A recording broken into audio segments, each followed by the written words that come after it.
All right. Good afternoon, everybody. Hello and welcome to the stream. Sorry. My name is System, and I need to take a drink.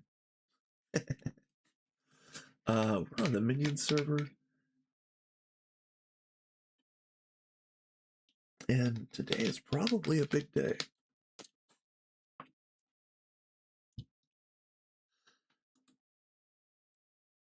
All right, let me close a few things. All right. So I called this stream Interdimensional Bypass Surgery.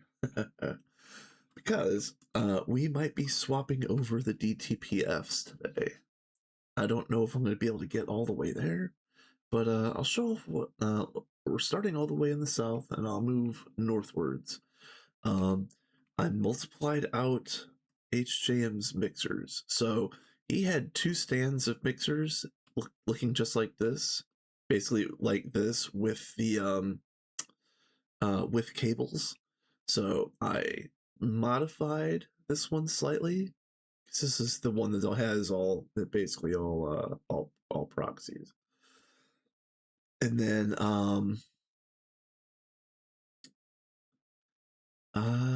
yeah, I multiplied it up. So we've got 12 stands of mixers instead of 2. So yeah, not bad. Not bad.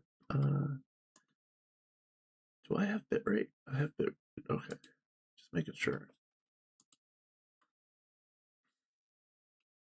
But yeah, we really needed this. We probably will continue to need this really badly. But what I needed it for the other day was the neutronium isn't building up passively. It isn't building passively fast enough. So I needed to craft a whole bunch, and yeah, we're using Stone Age tech here on the Minion server. Speaking about tech, I've got all 4 of these. We've got 4 dual coals, both with UXV casings. I'm thinking about doubling that because these guys stay really busy all the time. So I'm thinking about how nice it would be to have 16 coals. That'd be very nice. What else has changed? I went ahead and I put in better power over here. So these are on UXV 65s, and then all of the freezers are on UXV 4096s. Hey, what's up, Elder? What's up, my dude? Yep. I'm just showing off a few of the changes. The big one down here in the south of the base is more mixers. In-game amount of mixers, yes. It was bound to happen. Let's go up north. What else has been changed? I think I showed this off on the last stream. I put a fat wireless on this, and nanites aren't going to be an issue anymore.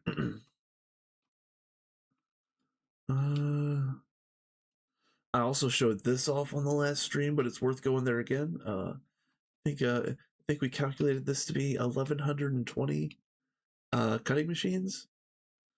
Entirely unreasonable, GTNH. Fix your game. All right, so this is what we're actually doing today.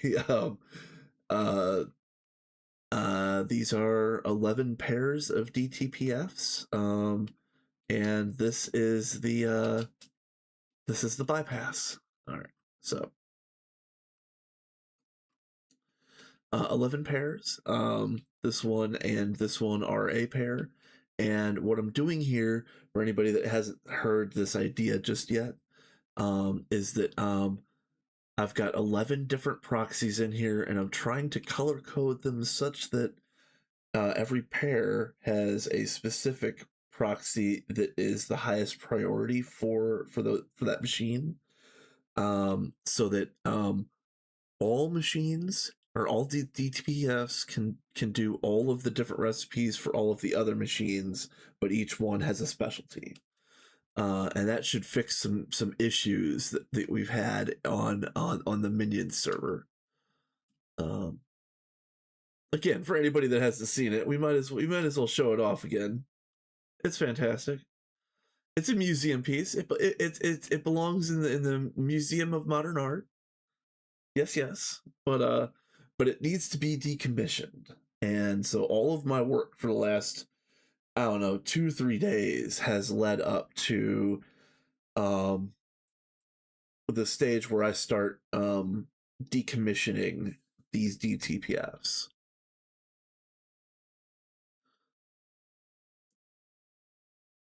It's going to be hard because those are most of those are passively generating materials with level emitters, and are connected interdimensionally to the gorge, which is in the other PDEM. So using those DTPFs in general was an issue. This should be a little bit better. We're still gonna have crafting jail.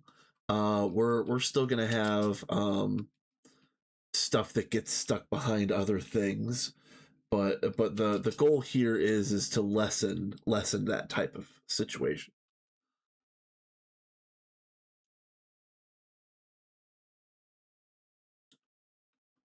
So yeah, when I was setting this down, I was like, I'll just set it horizontally just so I can access everything really easily. I can just stand here and look at it. And once I did that, and then also put some backing blocks in there, I was like, this really looks like a bypass unit. And so that's when I got the idea for the name of the stream. I need my memory card. Okay. And then you'll connect over here.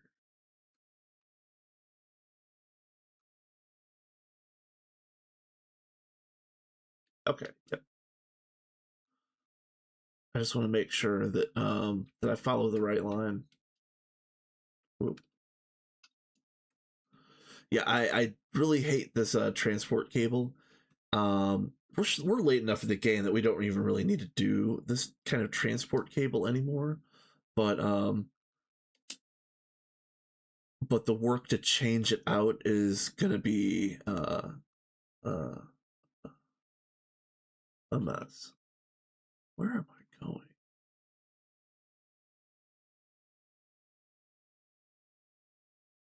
Is this the main line? Yeah. All right. The reason I just did all of that just to make sure that that I get on the right side of this. As you can see, we've got our transport network in 2, and hypothetically it's supposed to communicate between each other. There is a bind, like a connection, but sometimes it doesn't work. King, what's up, my dude? What is up? But yeah, long story short, we're using this transport network, so I want to try to get on this part of the cube, this little top section in here. So, I just need to find something that's unlinked.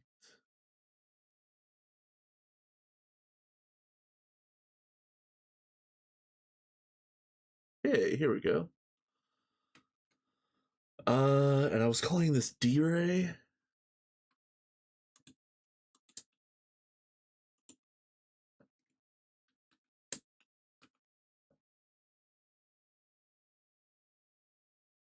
Yeah, it's fine. And then bop. And then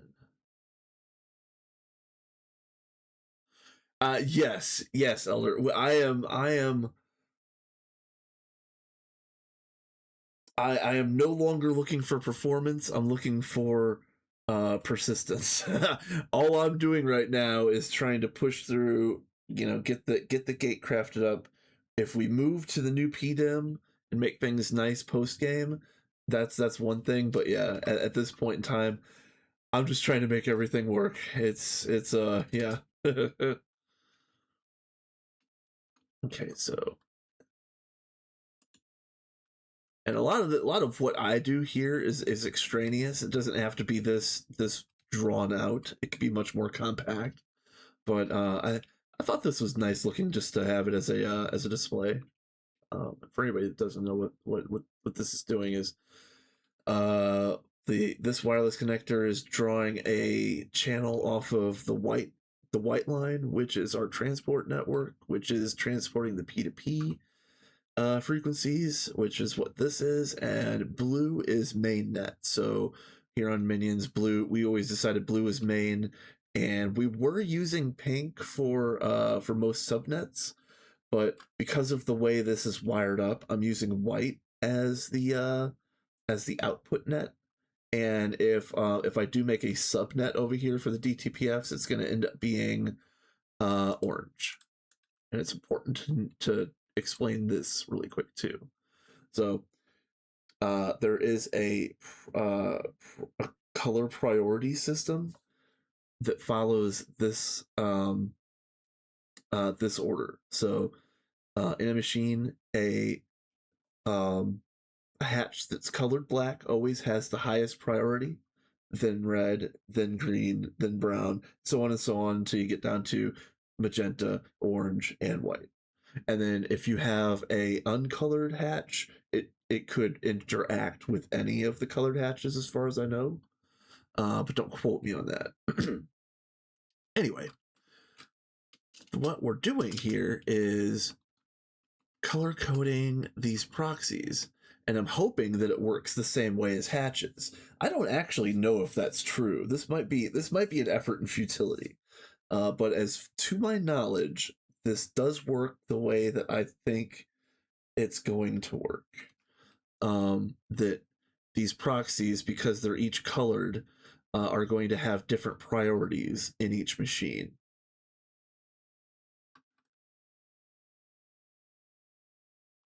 And then each pair has is basically paired up so that the proxies on this machine are the same color code as this one. I've got a I'll dig it up later. I've got the chart.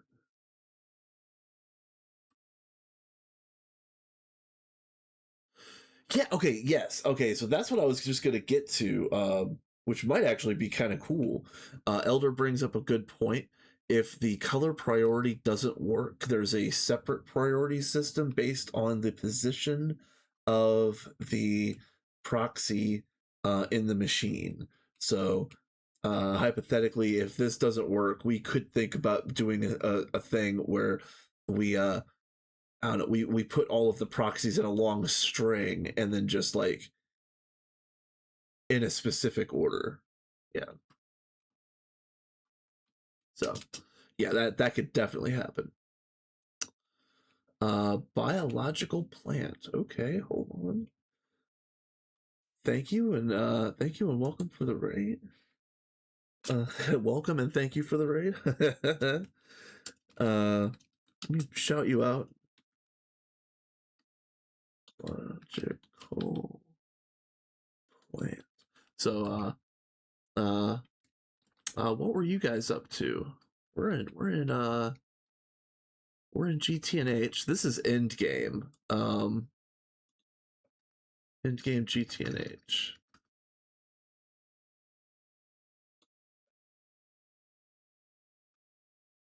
There we go. I can spell.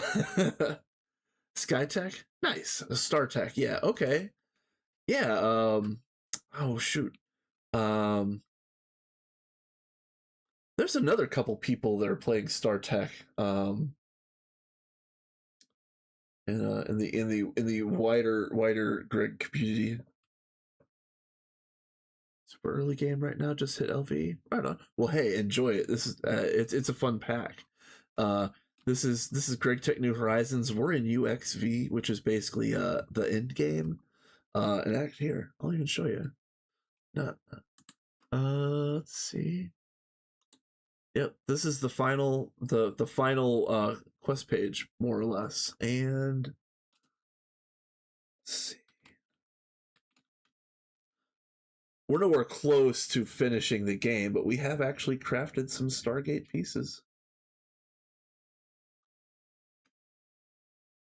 Yeah, we're getting there. What we're trying right now, and I don't know if you're rating and running, but I'll make this relatively brief again. I'm trying a priority system so that to see if the color coding of these crafting input proxies will allow me to make each pair of these DTPFs prioritize different recipes at different levels. So it's going to be one big experiment, but the good thing is that all of these machines will be able to work on all of the different recipes all at the same time, which is an upgrade from what we've got currently. All right, so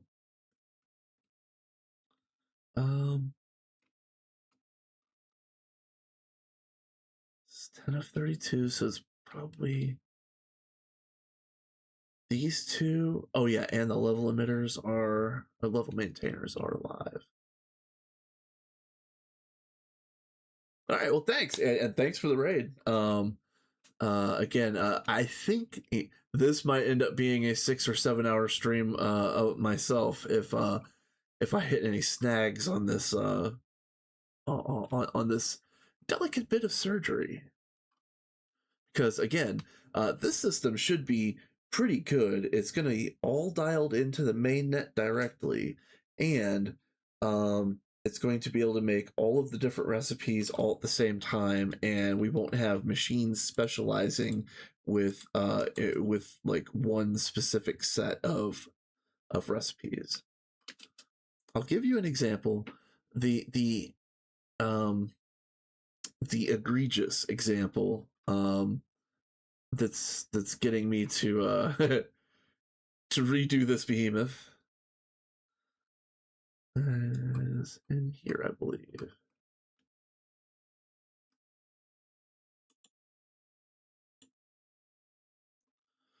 Yep. So our bedrockium, our UV base, our ZPM base, our LUV base, and our 6-phased copper. All of these highly necessary mid to late to end game resources. They're all being crafted in a single machine, and they block each other all the time. This is absolutely terrible. Like, we could be doing 6-phase copper in all of the machines, and it would still be an annoyance. So this is what got me to think about the setup that I'm working on, and again, it's kind of experimental because I don't know 100% if it's going to work the way that I'm hoping, but I got the idea from a different streamer named Notable Gunner. How am I doing? I'm doing all right. I'm a little I don't want to say it's nervous. I'm trying to work through all of the different bits and pieces that I'm going to have to move over before I decommission this very central piece of the end game base. But this setup doesn't work quite right. It doesn't work well enough for the very end of the game. So I'm rebuilding it. So a lot of these are passive, just passively ticking away at whatever craft. Oh yeah, and they have noise. Forgot about that. Most of these are being level maintained, like so. I guess you could see that's what 100 billion cosmic neutronium. This might be the only DTPF that makes cosmic neutronium. I don't know. I actually don't know the way that these things are set up. So So that's the real reason why I want all of this to change. And what I need to do is I'm going to have to decouple all of the stuff that relies on the DTPFs running constantly. So there's a setup over here, a subnet that it was was designed to craft Catalyst, but the way that things are wired in the minion space is most of this subnet uses plasmas from the Gorge subnet. um, yeah, so Brody, this looks very complicated, and it is very complicated, and it's actually a little overcomplicated because it should work a lot simpler with the cool pieces that we have available here at the end of the game. Like, it should be easier than it is. And the reason why it was difficult was because the minions, because this is a group run, we were planning on moving to a new PDEM. And I should show this off before all of the raiders decide to wander away. This was made by Sophie G. She is a fantastic builder. Very cool looking stuff. Let's see, what is this way? Oh yeah, that's antimatter. That's the power supply. Yeah, this is a machine called the God Forge, or Forge of the Gods, or Gorge, however you want to call it. And Sophie made this really cool enclosure to kind of showcase it at the center of our new base. I know, right? It's so nice. I love this so much. But Sophie has been really, really busy, so she hasn't been on the server for a while, and it was just the three of us anyway. So right now, for the next couple weeks, it's just me still, and so I'm not gonna call it being a little selfish, because we're gonna win the game. The team is going to win the game, but I kind of want this run to be finished and wrapped up by the time 2.9 comes out, which is like probably late July. Because I want to try the new update.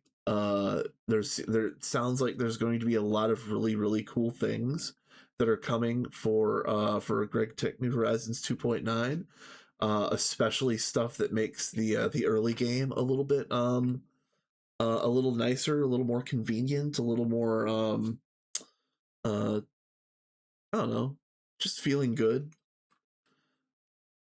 I'll give you one example.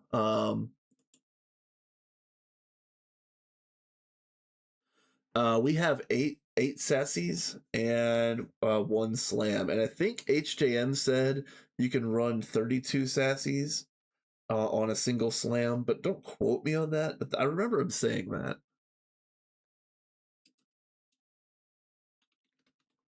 So there's a lot of coins that you can earn in Greg Tech New Horizons that you can turn in for resources. I'm sure Star Tech has similar things to that. I just don't know specifically. Yeah, the Chads at GTNH Central put in a vending machine. So now in 2.9, just throw your coins in the vending machine and then hit the button for the thing that you want to buy out of the quote unquote quest book.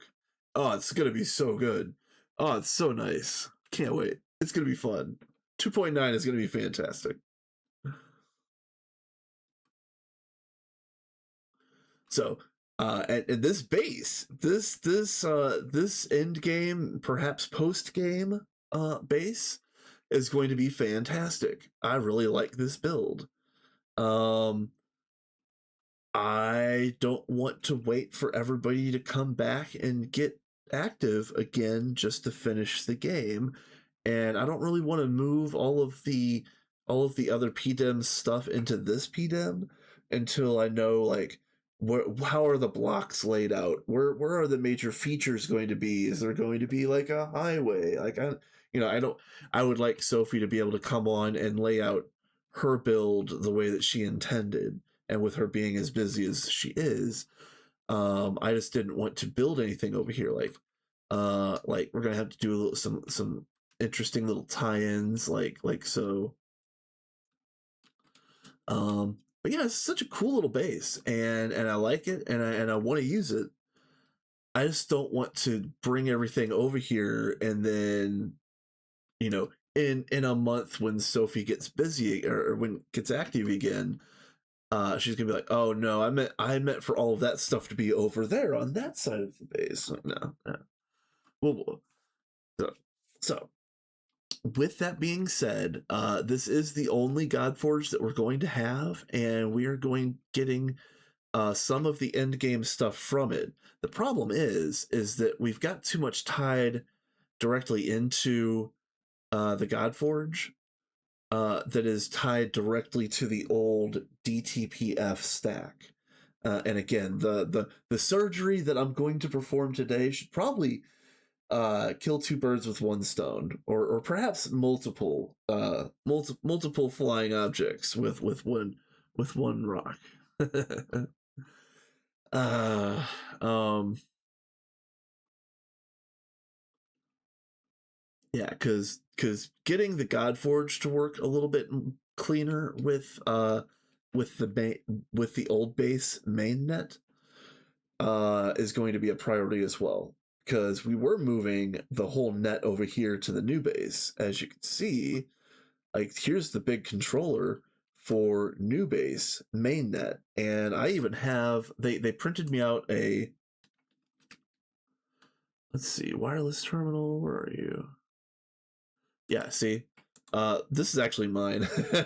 I just don't use it that much. This is the terminal that connects to the new base. So the terminal that I have connects to old base. They don't communicate properly because it was meant to be a temporary thing.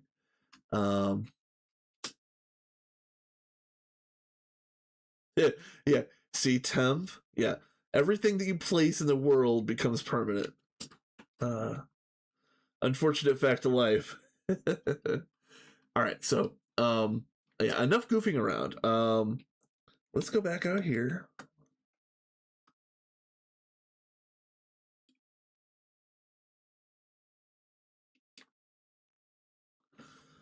So the idea is that my DTPF array is going to pull stuff straight off of main network, which is this cube right here.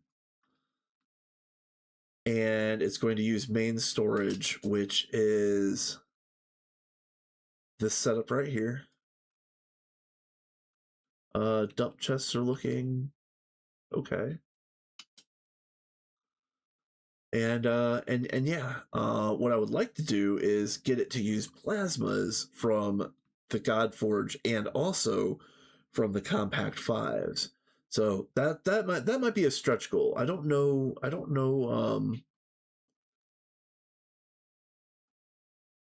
Getting the whole thing to function without blowing up in my face is the priority, is the main goal. Um, um, Contrary to how I may sound and contrary to how this place looks, I'm not really that good with applied energistics. So I'm going slow, and I'm crossing my T's and dotting my I's and making sure that everything is right 2 or 3 times before I proceed.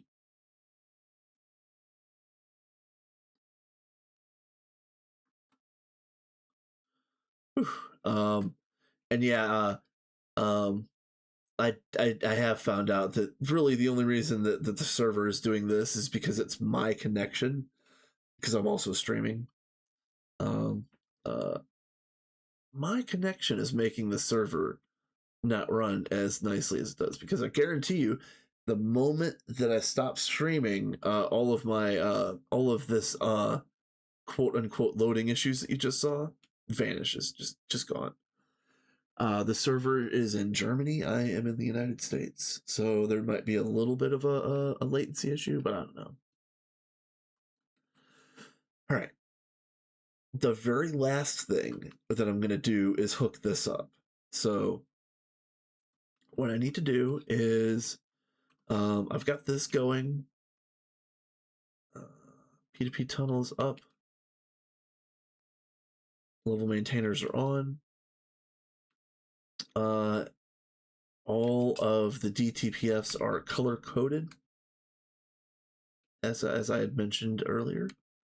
Everything is connected with these wireless connectors, and all I really need to do is start transferring things that are being level maintained in other places in the base to these. I want all of the stuff that's done with DTPFs that's level maintained to be in this set of level maintainers, just to keep things clean.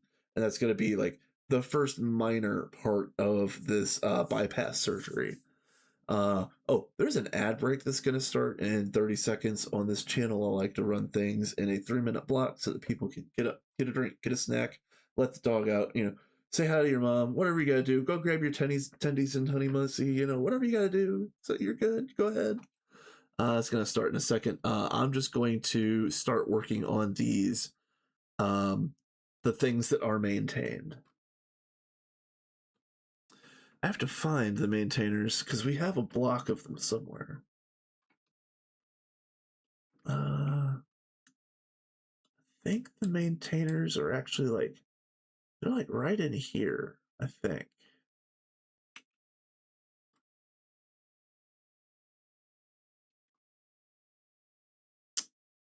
Oh, thank you for the sub. Appreciate that.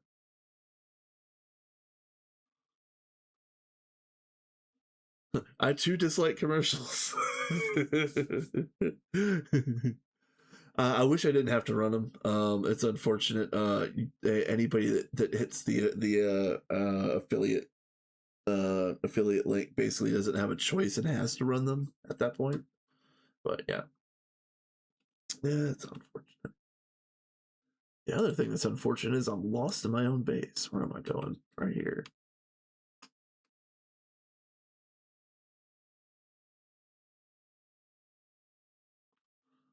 Yeah, here we go. So these are. Yeah, can't be having that. Yeah, exactly.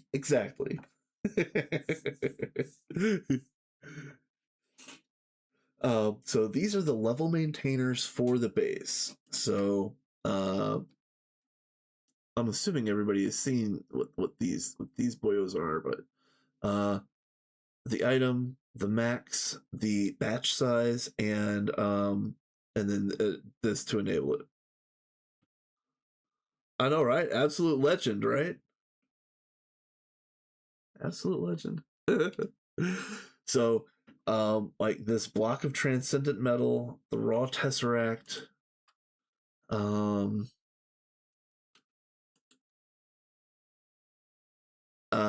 base UMV, 6-phase copper.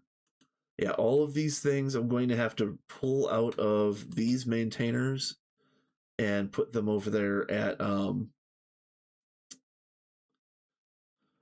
and I might actually have to redo a little bit of it because as you can see, like this maintains chromatic glass dust, but perhaps do I maintain the molten chromatic glass that comes out of the DTPF and let mainnet worry about what it gets turned into. I have to look at these recipes. I really do. So this is going to be a little bit of work actually.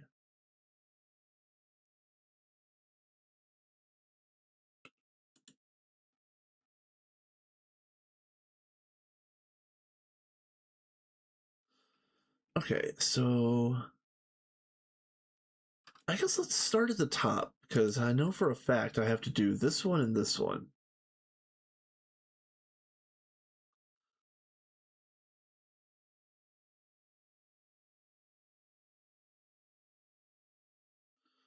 Million? Okay, we're just gonna. Okay.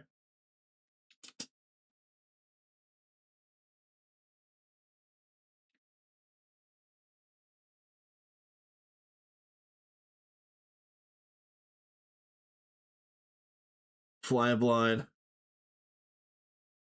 Server, please. I think I'm close. I'm not close.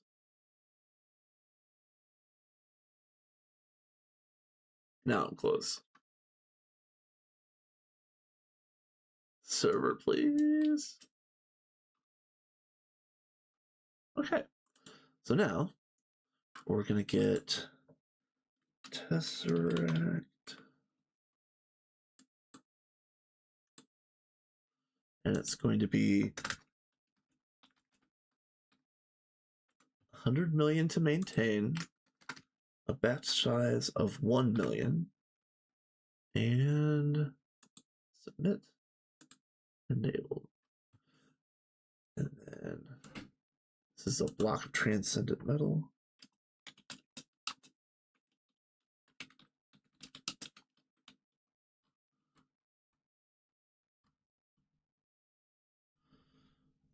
I'm in LV learning, haven't played modded MC since Ultimate 147. Oh my, that's wild. That's Ultimate takes me back because I started playing modded back in the Ultimate days. Like my first modded experience was FTB Beta A. So yeah, that's been a minute. The good thing about GTNH is that it's got one of the highest quality quest books in all of modern Minecraft. You do have that going for you.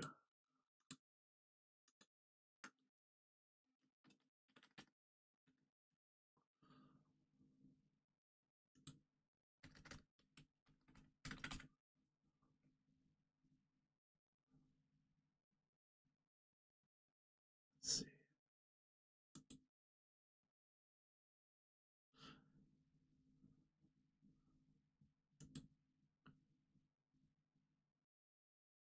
Okay.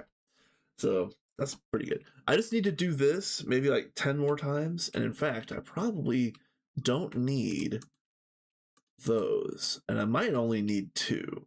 We'll see. 20 is, 4 times 5 is 20 slots. 20 is cutting it close. So I'll hold on to those for now. But yeah, I might only need 5 overall, because I would like to maintain all of the different supercon bases. I would like to maintain, stuff like chromatic glass and 6-phase copper and stuff like that. So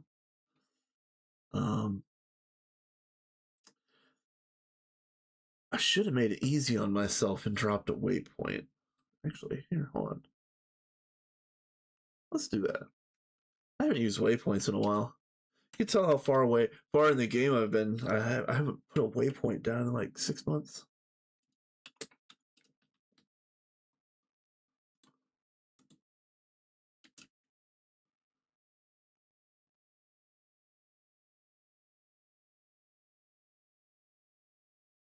Oh, while I'm going past here, for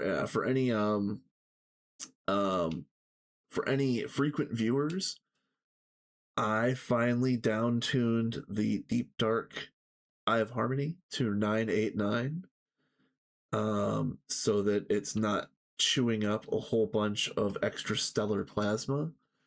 What this means is, instead of having the calculator says, instead of running for 24 minutes and having a 21% average chance, it runs for 45 minutes and has a 61 average chance, which is it's at a slightly less rate, but it ticks on so much less, and it's actually positive on stellar plasma, such that I was able to way down tune this, which, believe it or not, this was the problem all along. This Twilight Forest Eye of Harmony with 9 AAs in it, ticking every 55 seconds, was the thing that was tanking our energy. So every 55 seconds it would burn that big startup cost. And yeah. So this is the culprit. Now that the Deep Dark Eye of Harmony is positive on stellar plasma, we really don't even need to run AAs in this thing at all. But I think I left 2. Hold on, let's check. 4. 4, yeah. Oh yeah, because it does also make white dwarf. Yeah. The white dwarf matter EOH doesn't even need one.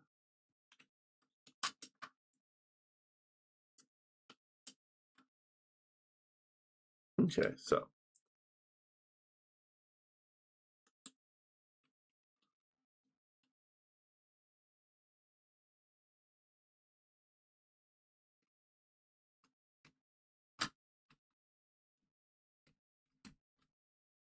yeah, right here.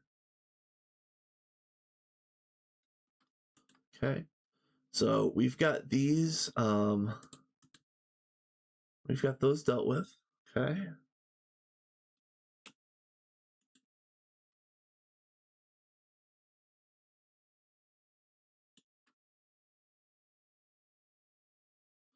Yeah, 6 phase and base. The DTPS. For those that don't know, haven't been this far in the game, the really cool thing about the DTPF is that it makes that superconductor base a whole lot easier. The further you get in the game, the longer it takes to run that stuff through the Mega EBF and then through the Mega Vacuum Freezer, especially the Vacuum Freezer. That step can take the longest. And Minions is currently in freezer jail on something else, so it's nice to be able to get your superconductor bases directly through the DTPF and then just pour them out into ingot molds, basically, use a fluid shaper. So let's see. 100 million, 10 million, 1 billion, 100 million. Okay. We might dial that back a little bit, but I definitely want to maintain a billion superconductor. Probably want to maintain a billion 6-phase copper too. Let's and we'll make the batch size 10 million.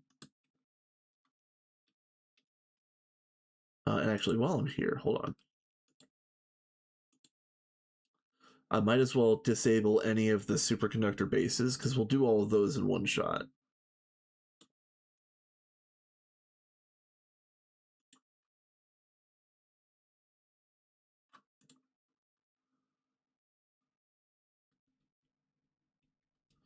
The only ones that you have to maintain, to my knowledge, is UHV. If you have your stuff set up the way that we do, you might also have to stock UV, but don't quote me on that. UHV is used in grade 8 water, and one other thing.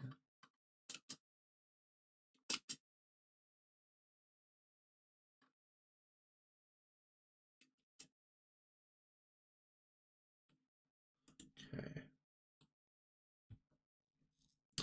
So this is going to be...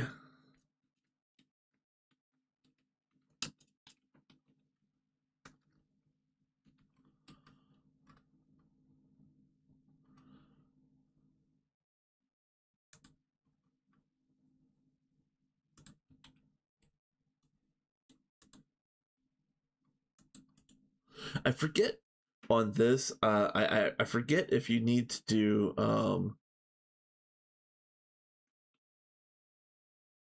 what? Why didn't this?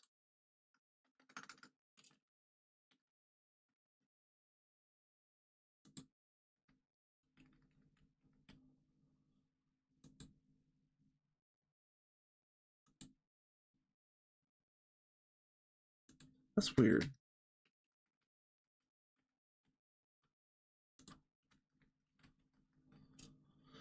All right, submit. Click.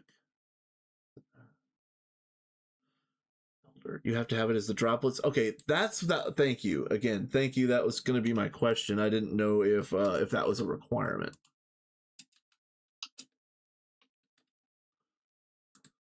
Nope.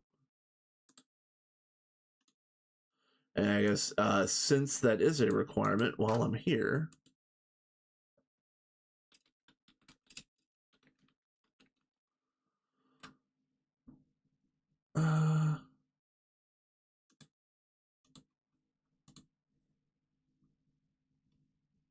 let's see. CPM. Oh wait, yeah, LUV. ZPM. What, UV? UHV? UEV, which is that one. UIV. Just saw you. Yeah, right here. And UMV. Okay, so that's what, 1, 2, 3, 4, 5, 6, 7, 8. Yeah, that's fine. That's fine.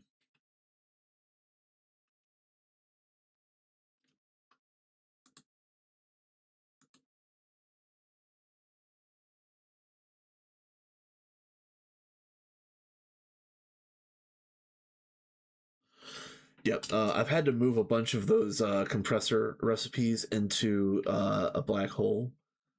We're just at the stage of the game where the even like, because we never made a compressor array. That's like one of the few arrays that we didn't make.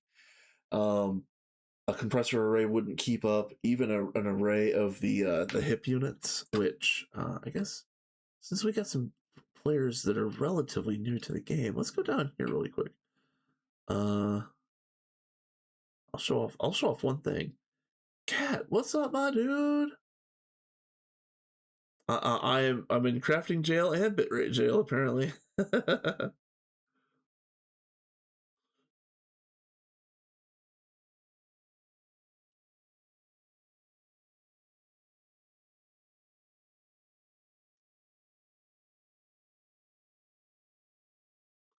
Yep. Yeah, this is called a hip unit. They just don't cut it. Compressors don't cut it. You gotta use black holes. These things are pretty cool. They're a little bit finicky to get set up, but there's a there's a method to do it in the wiki that's pretty easy enough. And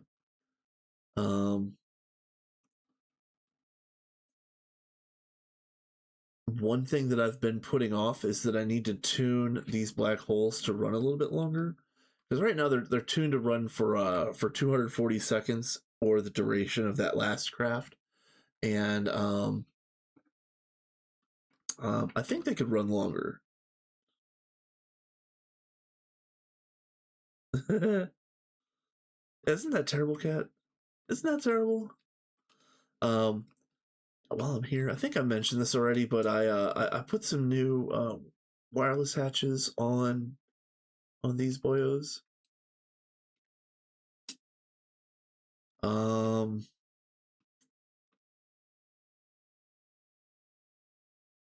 Kind of burning a little bit of time, letting this there, it's done. I see it. All right. So, Kat, you're here just in time. I'm working on doing a bypass surgery. Today might be the day that I turn on the new DTPFs.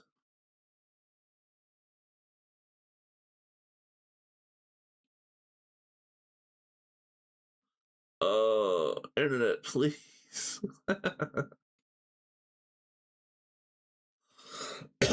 I might have to get a better connection, honestly. All right, so let's go here. And we're doing, where are you? And I said 1 billion. And we're gonna do 10 million. Submit, and then Enable. Okay. All right, so we're gonna go over here.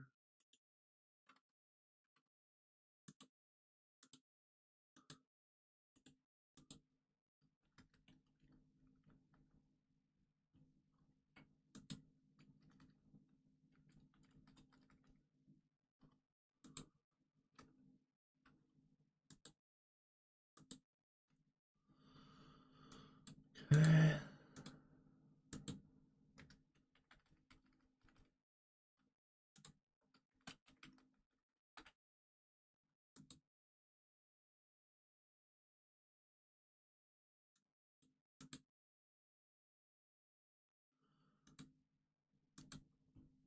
Um.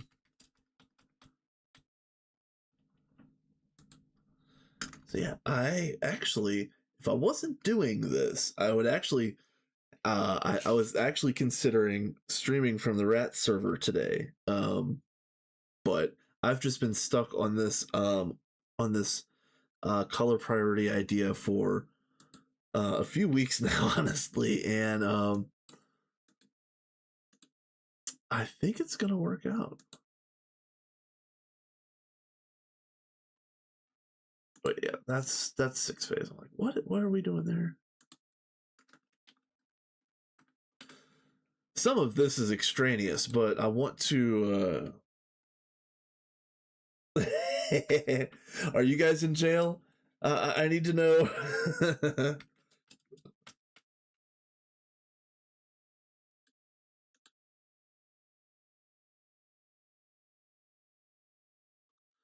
Where did I just put UEV? Right here.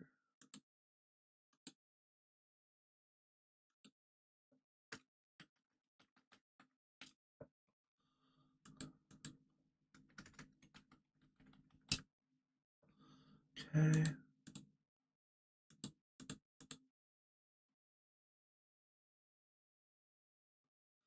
Currently getting extremely unlucky with EOH. Oh yeah. Okay.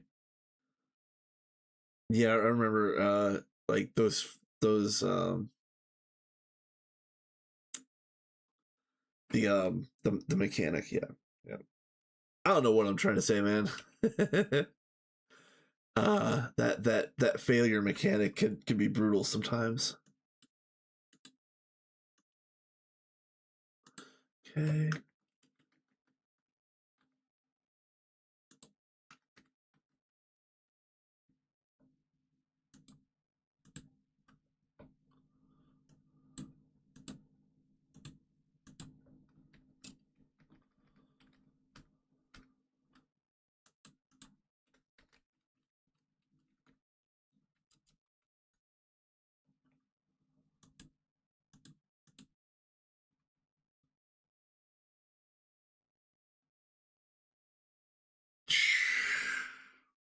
Man, rip. Because that first bit of Universium is so important. Like scraping up enough Universium just to scrape up a little bit more Universium. It's just wild. That sucks, man. Um, I'm gonna put myself in jail here for a second because I think this is going to work, but I want to see what the base is gonna do. I think I'm okay to do it.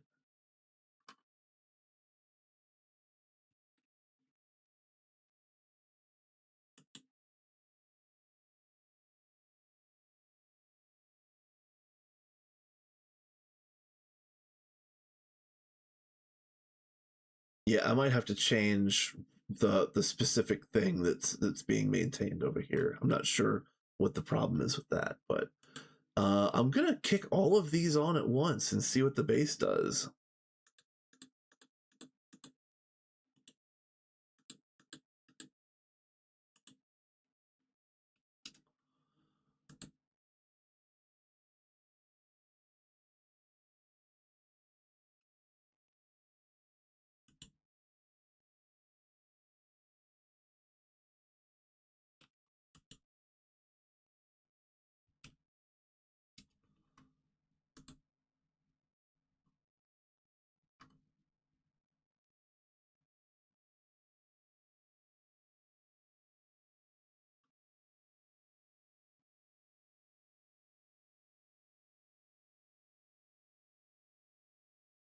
Okay.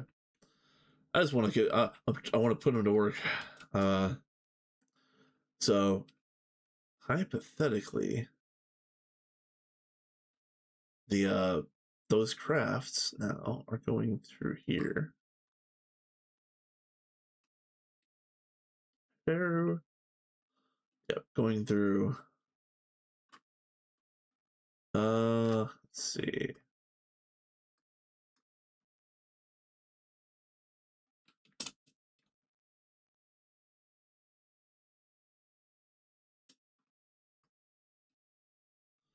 Yeah, this one's doing 6-phase, and this one is also LUV, ZPM, UV, Bedrock EM, yeah, dark matter. Oh yeah. And while I'm over here,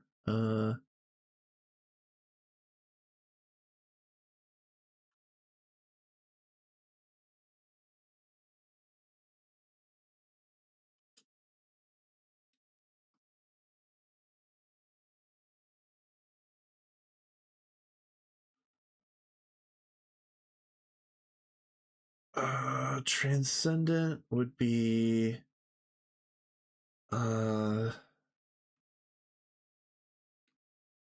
that the Tesseract one? It's the side product of something.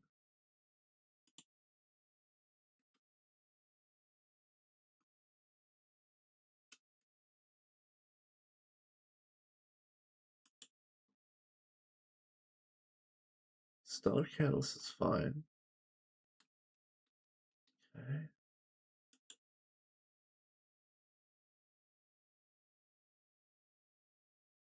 Yeah.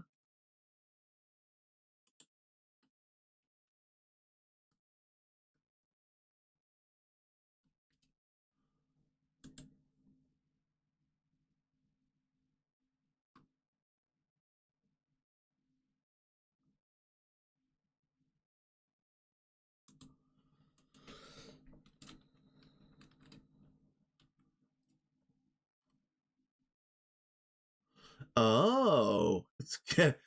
I was wondering why the system wasn't ordering Tesseracts. And we have enough. We have 100 million. Well, you know what? We're making 100 million more.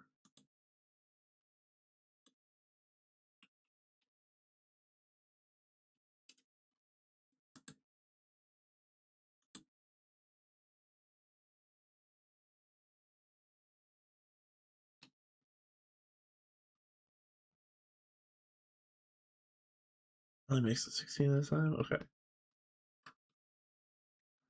Alright, that was not what I was looking for.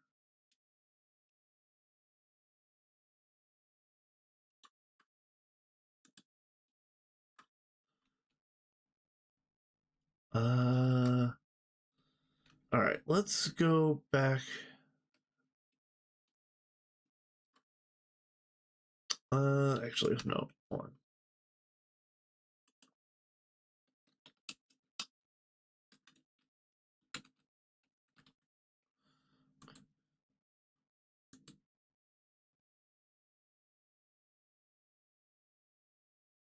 Oh, yeah, Celestial Tungsten. That's okay. Yeah, Okay.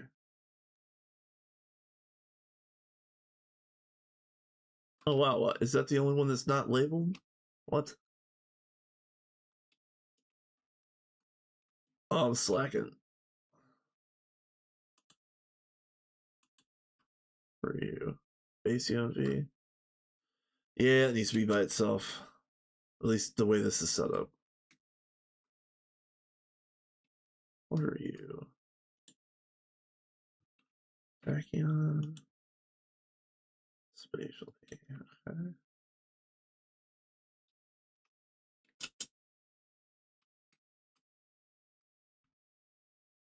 So I hope you could see part of the reason why. Ah, here we go. This is the one. Let me get an anchor over here.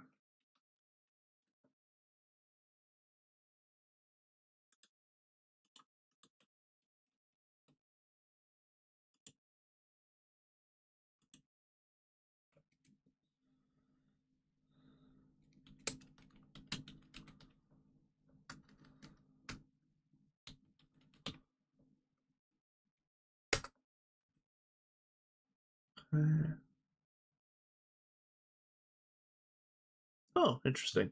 Okay. All right, so this needs to run.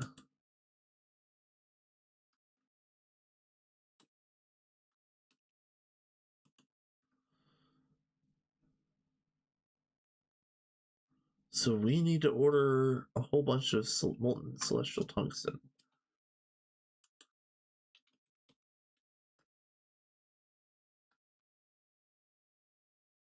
We have 11 billion.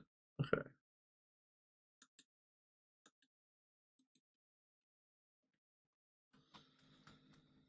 Yeah, I'm gonna have to figure some of this stuff out.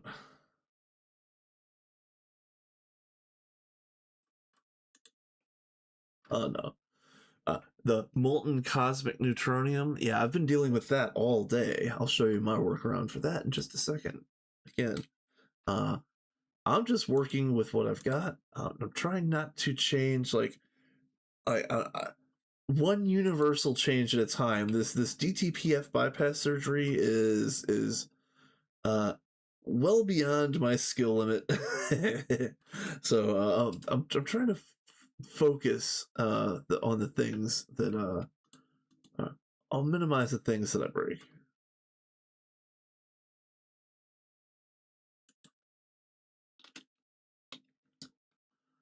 So I cooked off a whole bunch of cosmic neutronium today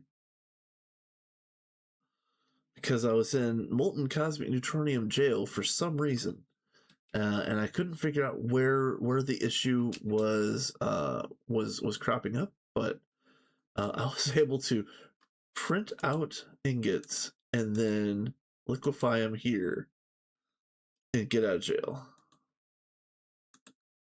And I've had to do that like 3 or 4 times, but again, I hope you kind of all of these complaints that I keep talking about, they're minor. They're all minor things, but it all adds up to our base just doesn't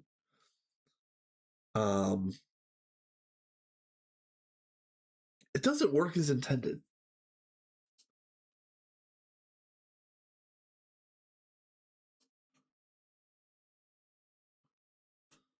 Okay. And as long as an item in this crafting grid or this crafting area is green like this, it'll accept any input coming into the AE system from any source. So the cosmic neutronium that's supplying this craft is not necessarily what's coming from the precursor crafts up here, if that makes sense. As I say that specifically because if an item is not green, if it's let me see if I can, yeah, if it's got like the yellowish background and you dump a whole bunch of Xeron screws into your AE system, it won't see them. It'll just let them fall into storage.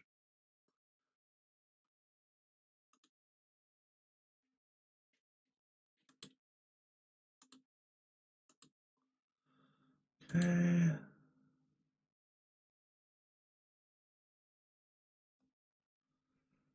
Yeah, I'm just waiting until this is done. Take this ingot out.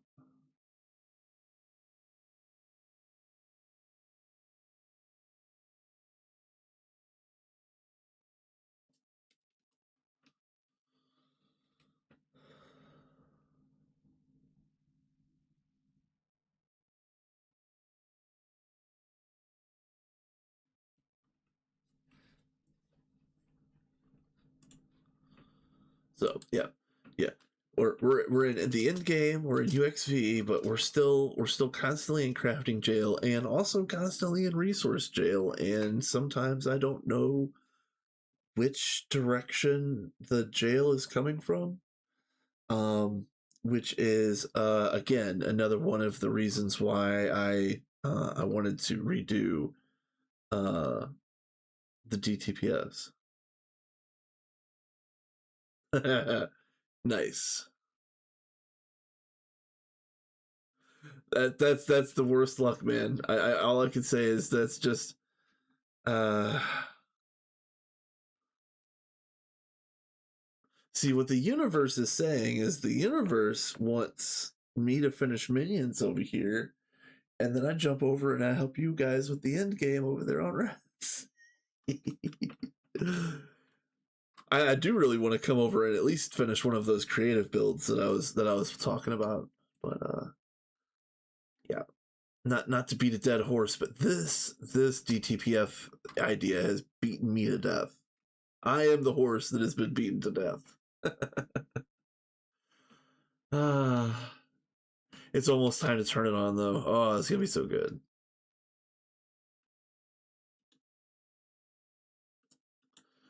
All right, so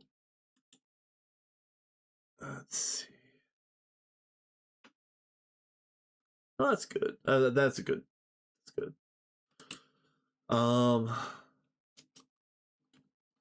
So the next step. Let me think. What would be the next step? I don't want to miss anything.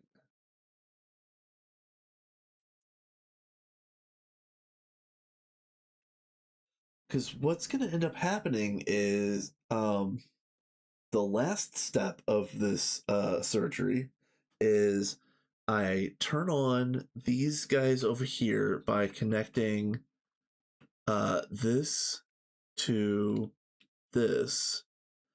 And then I go over to the old DTPF area and I think I cut the whole subnet.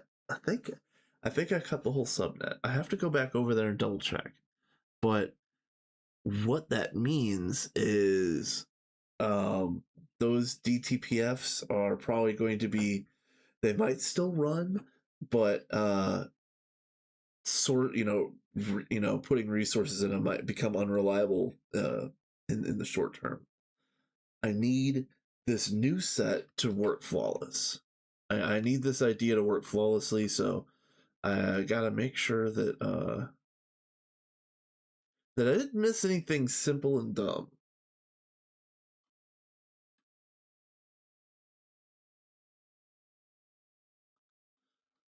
Uh,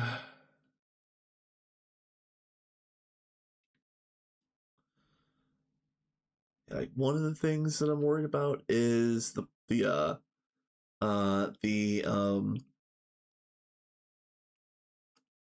catalyst situation, because we were making catalyst from mainnet plasmas in this subnet, and then HJM changed it so we were making all of our catalysts in this subnet with gorge plasmas, and then it got changed again so that this could use plasmas from mainnet or gorgenet, and then it got changed again. And I don't know if it's working directly from mainnet or if it's just ordering it and doing it here. I gotta track down the gremlins in the catalyst production system.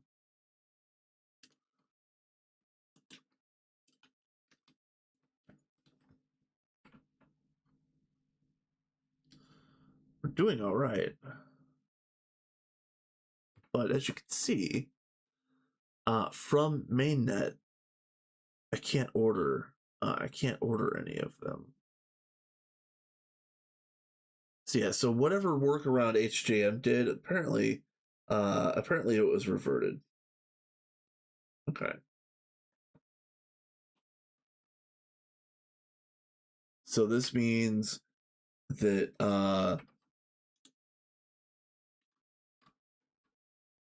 that means that the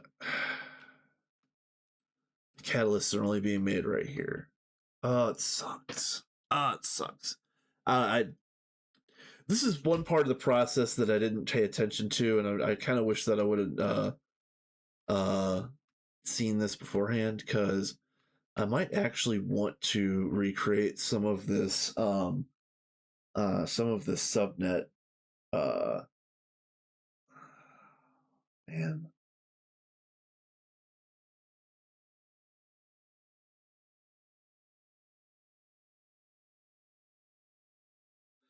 Nice, congrats, Kath. Do I wanna do this over the new spot?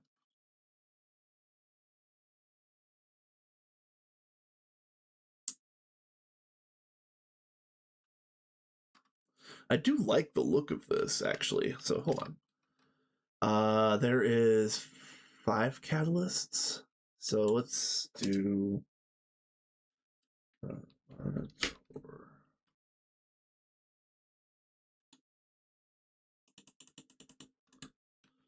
we could probably just do it the same way. The 4096 cores, and I could probably use the singularity. It's overkill, but I mean we're at end game, might as well.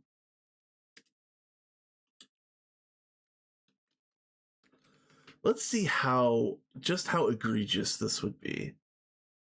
Where are you?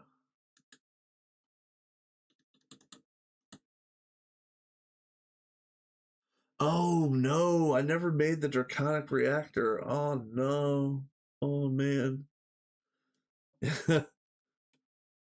Okay, yeah, we'll stick with the smaller ones.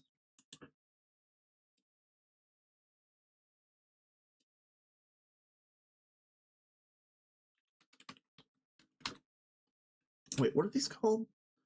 Co-processors. Yeah, that's right.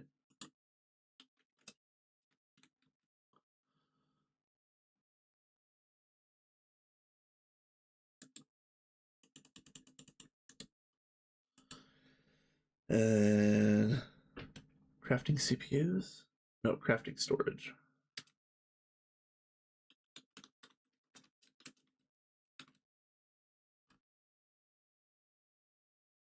Oh, wow, we got a bunch. Okay.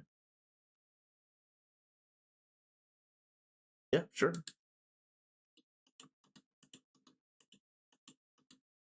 Oh, more.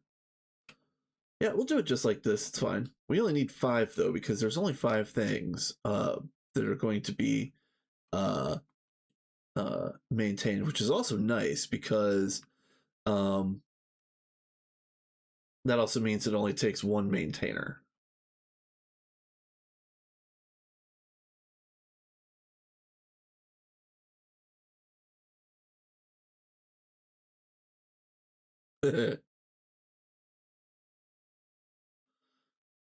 Yes, I did know that. But did you know that you could actually download a car, regardless of what they told you back in the day?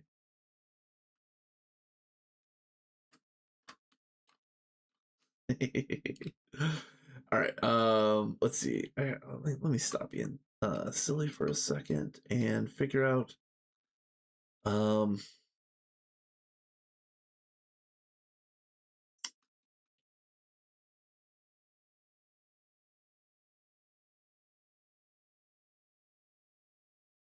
Nice.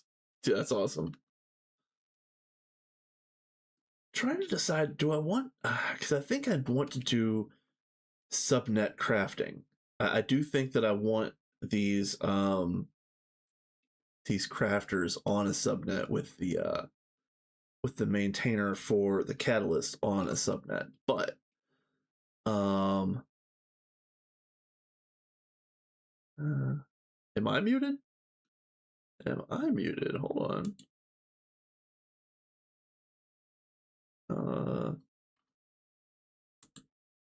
No, I look it's fine on my end. Is yeah, yeah. Uh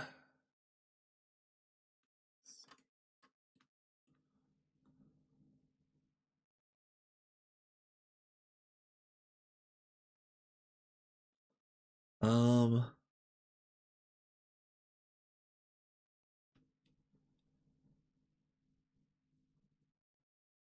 nope, you're good. So here's the problem that I'm having. And again, this is overwrought. Um uh I shouldn't have as many issues with this as I think that I might. but this subnet here in the old PDIM is being supplied by plasmas from the gorge in the new PDIM. And if I redo this setup over in a subnet over by the new setup, I'm going to want it to be supplied by plasmas that are being sent into mainnet, regardless of where they're coming from. So I think I'm going to have to do some fiddling in a handful of different places. But this also means that I'm feeling, unfortunately, I don't think I'm going to get all of it done today. I'm going to do as much as I can, but I'm seeing more and more complications on the horizon. Let's just say it like that. Let's do what we can for sure.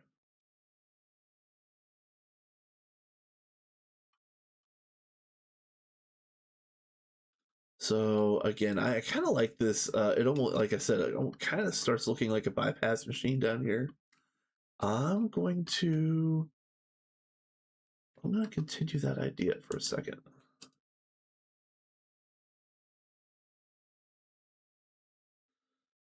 I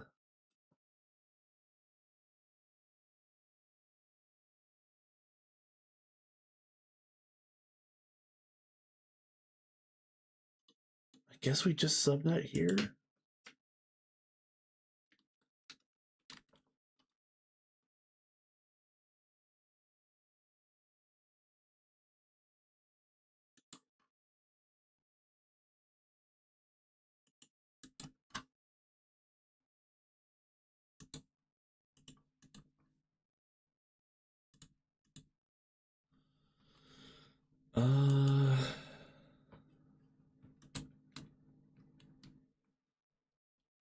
How do I want to lay this out?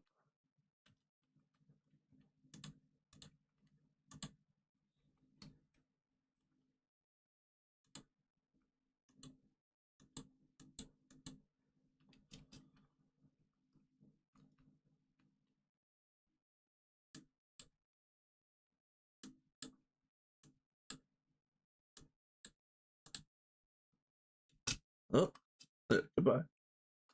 Oh, goodbye.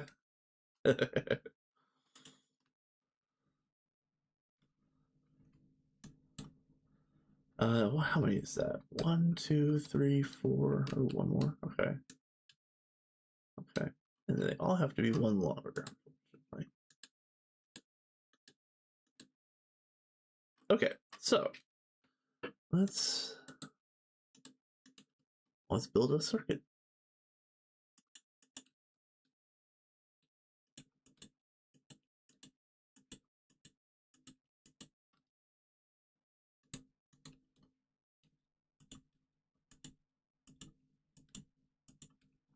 Now, what orientation do I want these to be in? I think I want them probably facing this way. Yeah.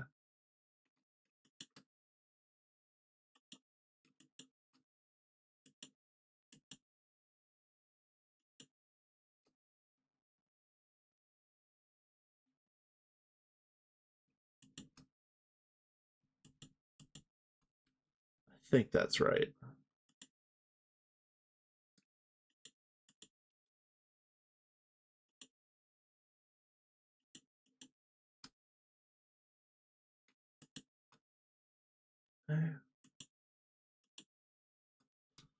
And the subnet is going to be orange. So let's go ahead and get that in. Which, if anybody hasn't seen this, again, I'm trying to do a color priority rotation thing for the DTPF, and I'm just using orange because it's got the lowest priority other than white channel. So, orange.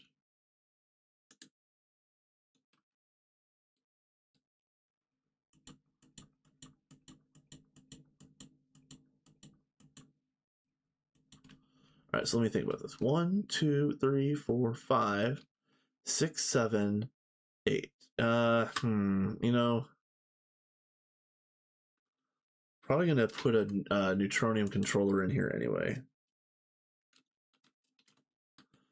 If anybody hasn't seen this, this is an ME controller and a neutronium cell smashed together. I think that got introduced. It was relatively recently, 2728. I don't remember exactly when, but these things are fantastic. Let's just say I love all of the tiny little quality of life stuff that the GTNH devs have added. Okay, so now I want a level maintainer to be right there.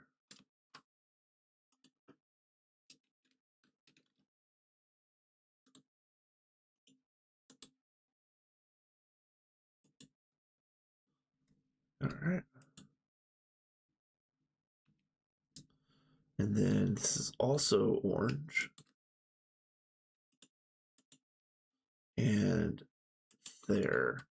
So now,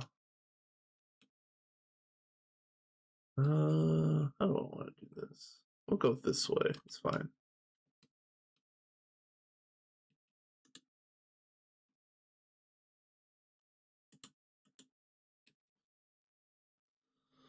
I don't have any blue left. Dang it.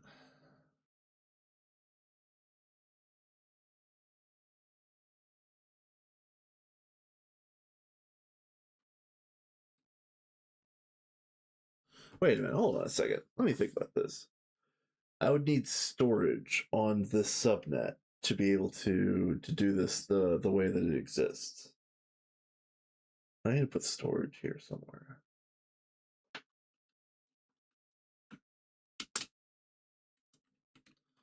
Could I just do that maybe? I think that's okay.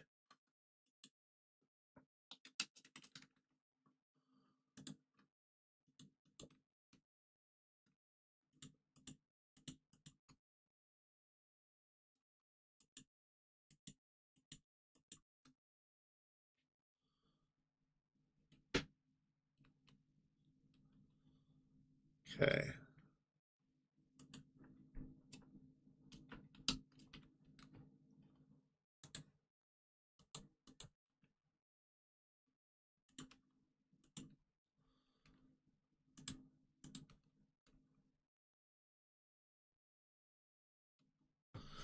Now hold on a second. How is this going to operate?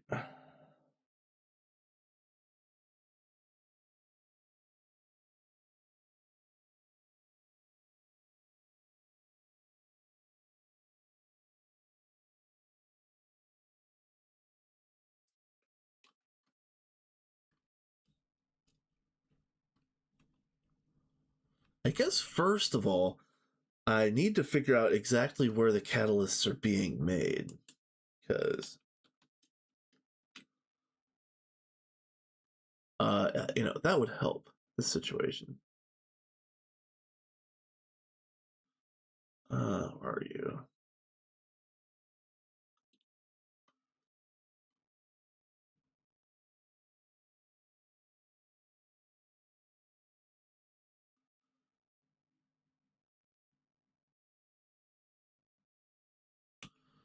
How about let's do that?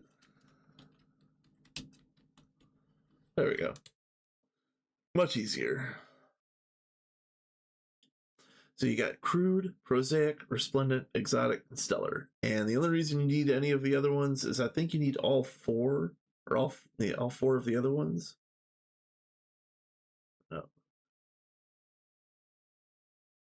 I thought you needed all four of the other ones for this. Maybe not.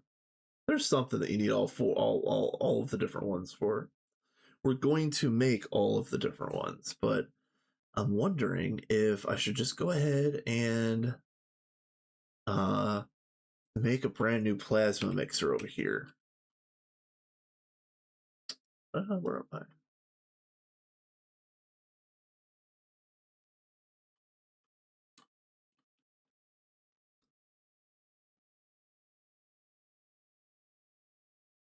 I think I'd probably make a new plasma mixer over here just for these.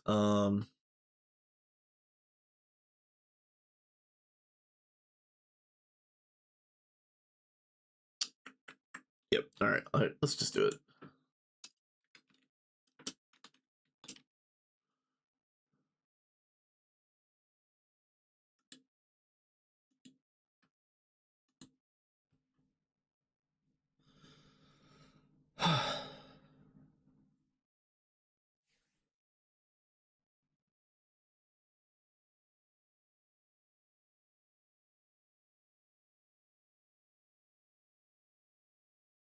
All right, what are you being held up by? Oh, so so HJM. Let me back up a little bit. I put on the optimization matrix, whatever the hell thing is, but I never used it. HJM decided to use it one day, and he warned everybody about it, but he did it indiscriminately so that everything in the base was multiplied up as however many times he did it. So I had I had to go back through and dial things back. We're not ordering 262,000 Universium long rods at a time. And stuff like that. But there's still a few things in the base that have yet to be dialed back. I don't think I need to dial this back, but I don't know what this is stuck behind either.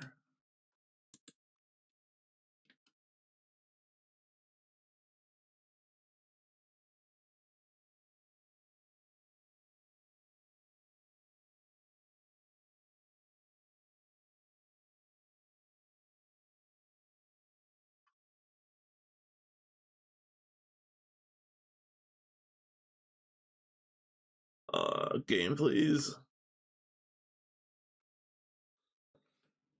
It's gonna work just fine as soon as I stop streaming. That's just the way that it is, unfortunately.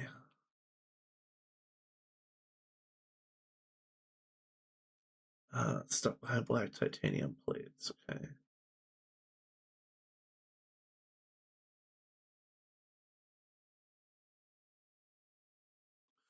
Yeah, so these guys suck.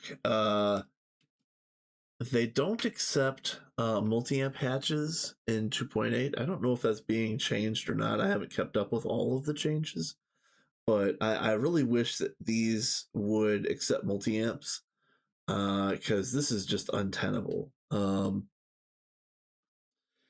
If I remember correctly, I think there's a different mega block that might be coming in to help with this, but I don't remember. Yeah, isn't that the was that was the oh shoot, what's the name of that thing?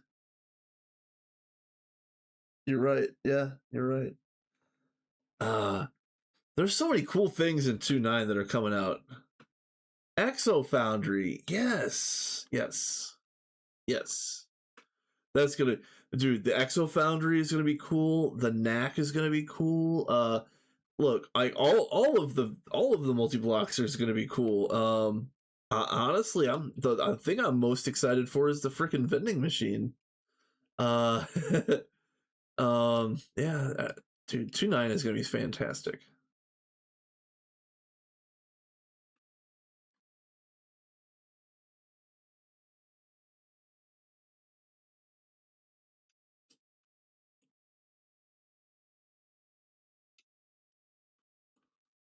Let's see. Yeah, I don't need any more of those. I'm just kind of burning time for a moment so that this craft can finish. Come on. Ah.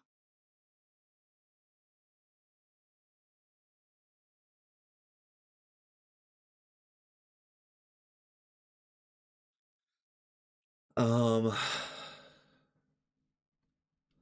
Yeah. So, UXV base, in-game base, printing Stargate pieces, still crafting jail on the simplest simplest objects of all time. Uh, that's the minions run here in a nutshell. I like this run. I like the group. I like the base. I like the decor. I just yeah. Right now I'm the only one here, and I want to wrap it up and start some 2.9 dailies or something.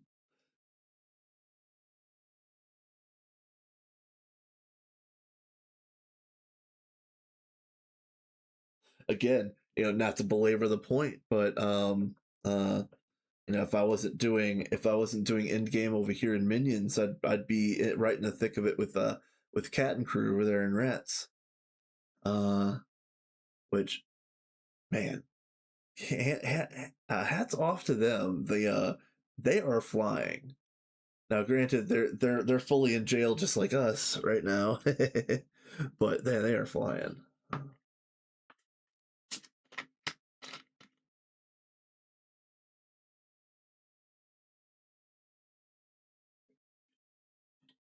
Nice.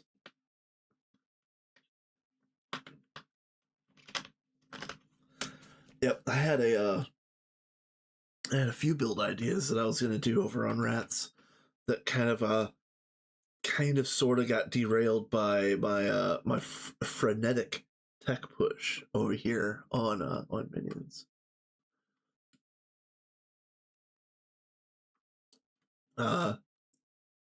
Yep. Yeah, honestly, the my only regret is to not let Minions sit on ice and then go and hang out with the Ratos, because I really like that group. That the Rats server is fantastic. Great group of people, lots of fun.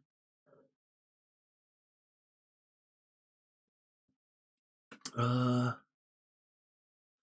to set up Magmatter. Nice, very nice, very nice.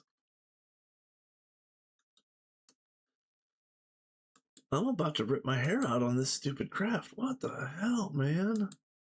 What are you stuck on? Is this Shaper as well? Is this Shaper as well? God damn it. Alright. Man. Jail, please.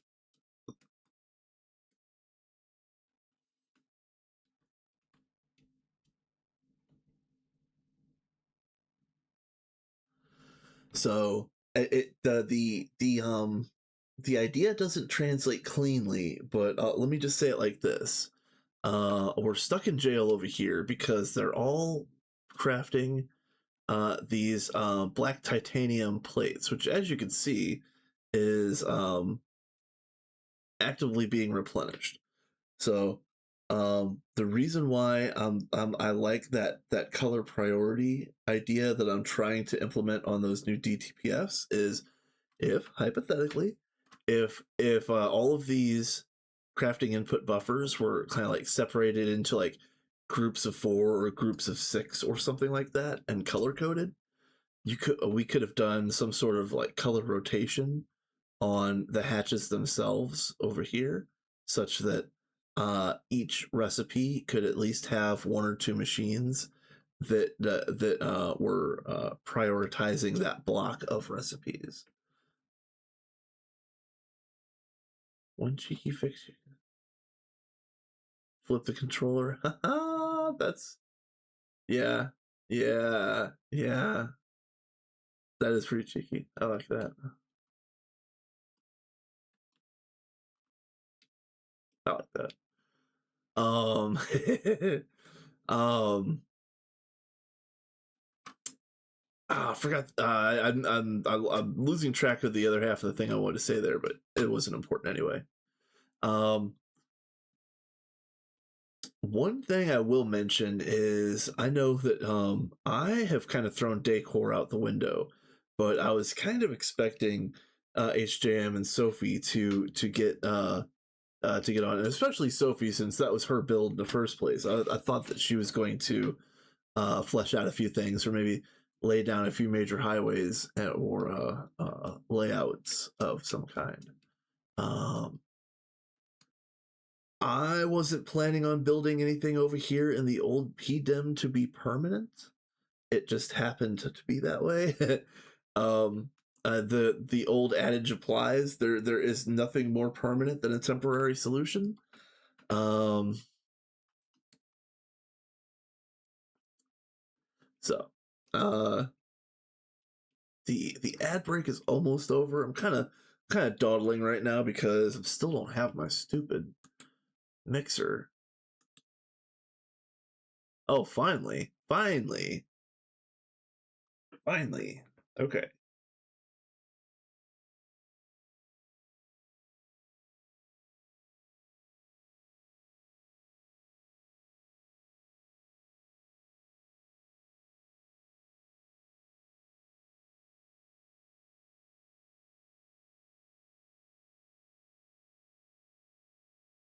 So don't quote me on this, but I think the dimensional plasma mixer, the transcendent plasma mixer, this thing is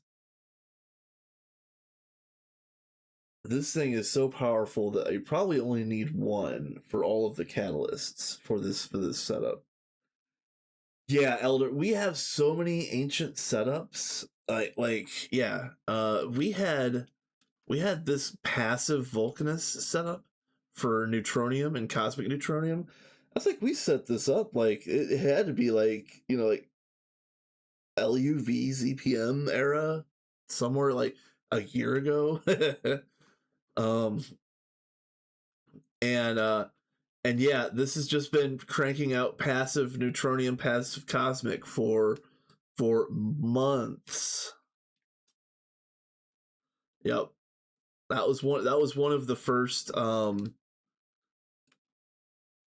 big like quality of life things that we did when we started getting into mid game. Tired of waiting on neutronium to go through the megavacs. And back then, you know, at the power we were at back then, it was like 5 at a time or whatever it was. It was gross.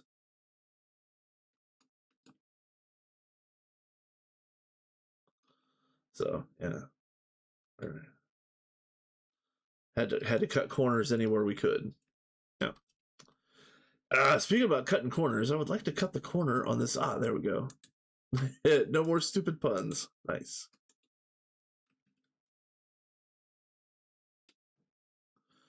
So yeah, like I said, I think I only need one of these, but I need to check to see.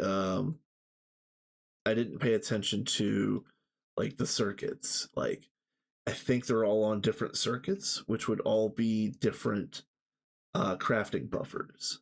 So no worries. I didn't look at the details. Okay, so now this is what this guy looks like.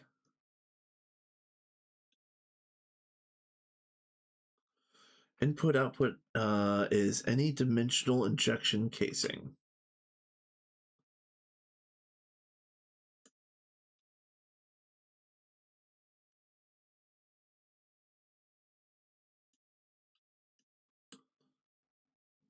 Oh, we can make this clean as hell. Okay, hold on a minute. This is gonna look cool as hell. All right, all right, all right, all right.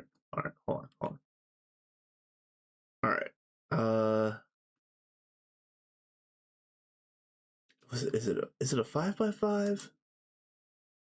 Where am I going? Yeah, it's a 5x5. So it's 4 off the ground. Okay.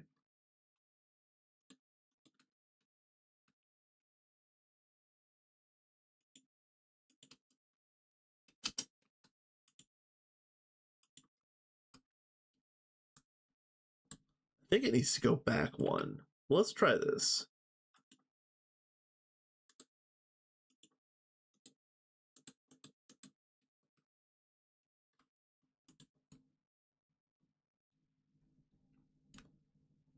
Yeah, let's push back one.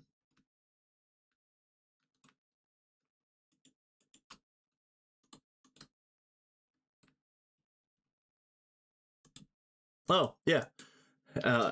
And I guess most people that play regularly already know this, but that's an important thing. If you ever build something, throw it on the ground and pick it up so that you get the achievement. Is that right? Is that what I want?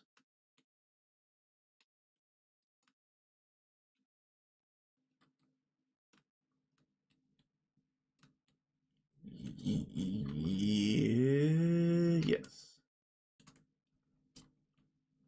Okay. So now.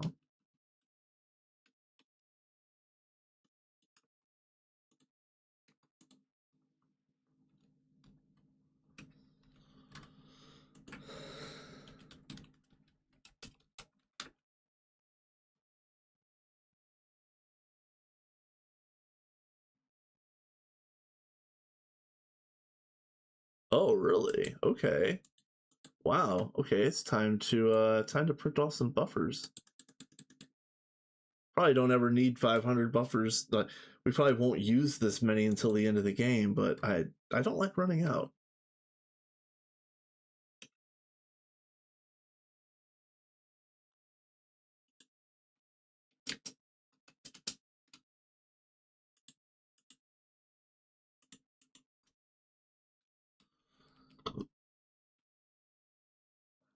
Okay, and then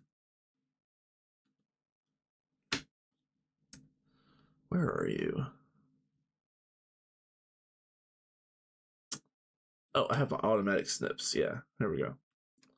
You can click these because normally they only go out the face. Click it. Any channels connect to any side. That's how you make it clean. Yeah, it'll be clean enough. And then I guess we're gonna do.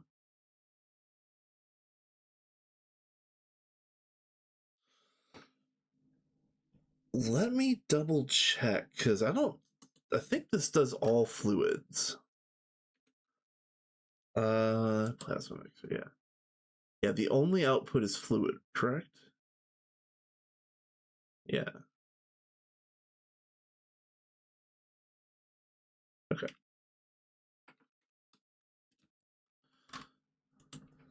Uh,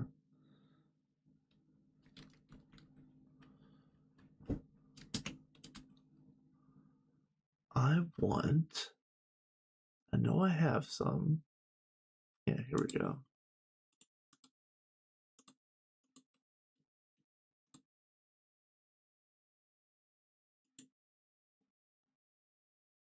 Okay.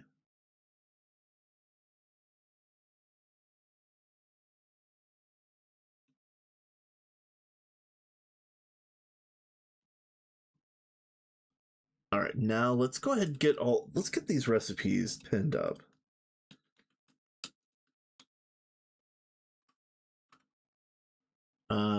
Crude. It's gonna be this.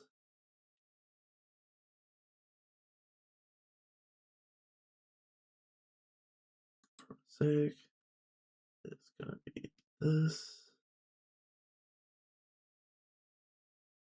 Splendid is this. Exotic is this.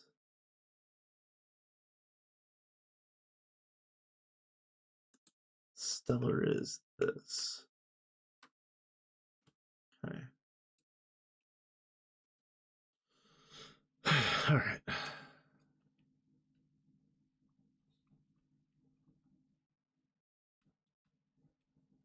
Yeah, I think this will be for the best. Craft them all on site. We'll maybe do I don't know if I need to do storage on site, honestly.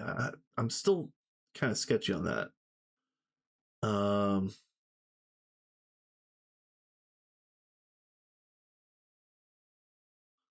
Let's where are you? There you are. So I'm calling this area D-Ray for DTPF array, kind of like a shorthand. So it's just kind of a code word that I was using, but it helps me when I'm searching things. So D-Ray crude. That cruder. So D-Ray crude, this is going to be circuit 1, and it's going to get this recipe.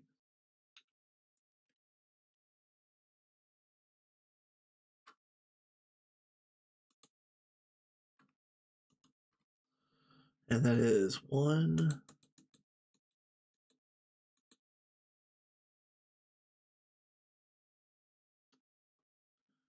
I think I'm going to do it in batches of 256. Well, yeah, I think this will be fine.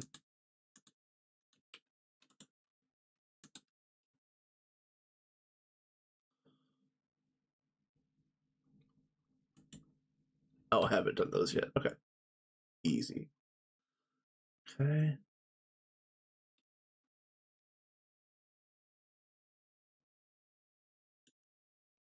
D-ray prosaic.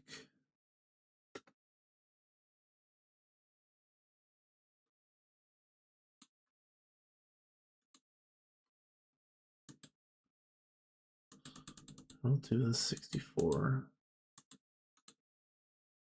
Or wait, we did 256, didn't we? Yeah. Yeah.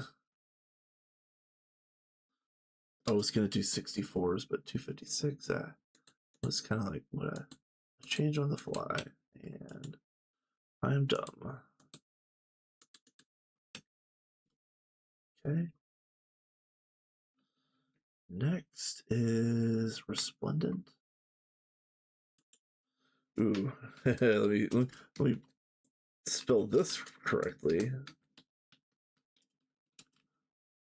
Nice.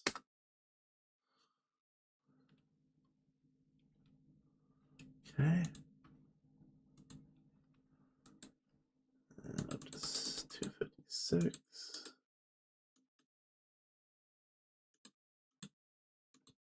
Okay. This is also circuit 3.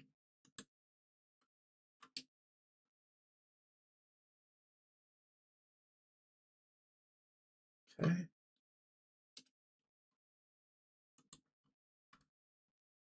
Exotic.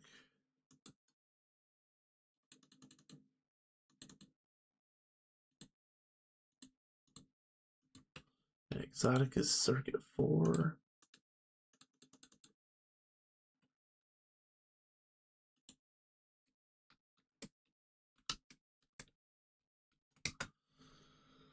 Okay.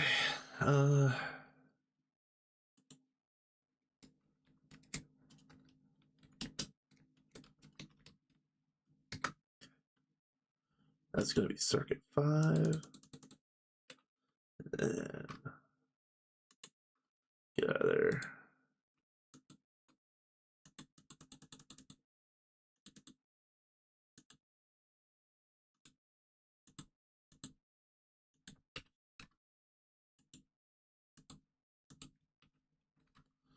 Okay, so this is going to help immensely.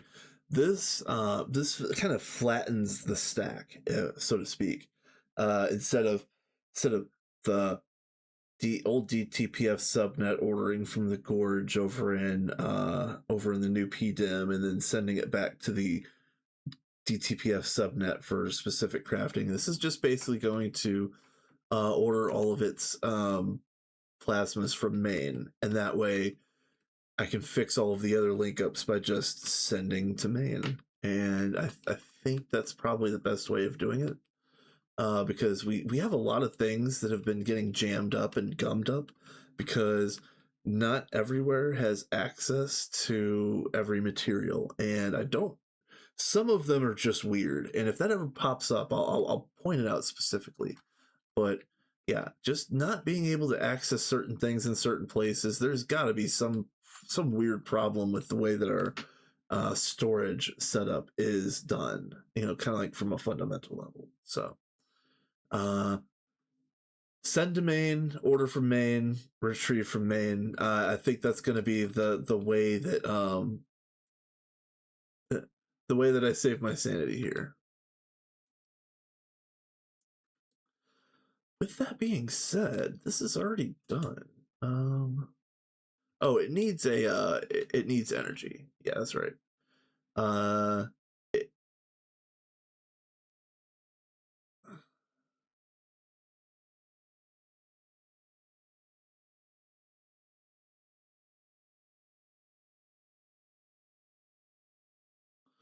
oh, wait a minute. I knew that it only worked with the wireless network, but does it pull it from it automatically? I guess so.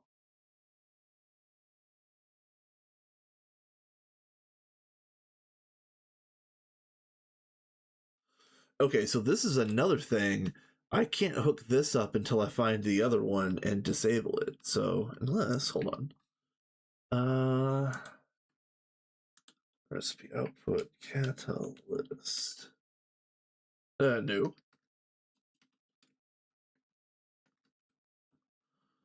Okay.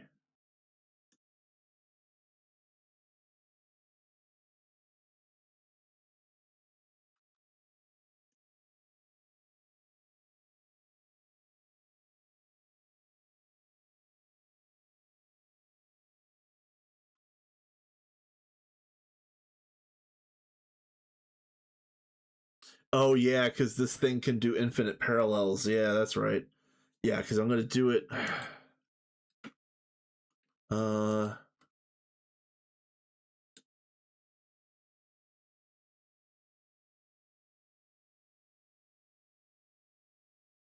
well, hold on a minute. So I already multiplied the patterns up to 256. So I would probably want them to only go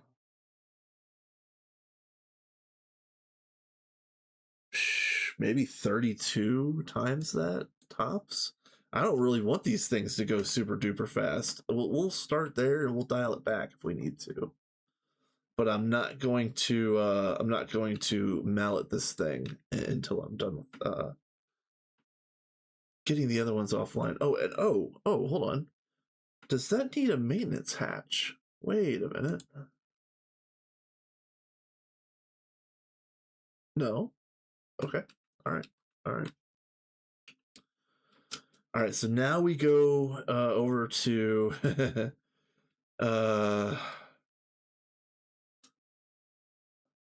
the museum piece.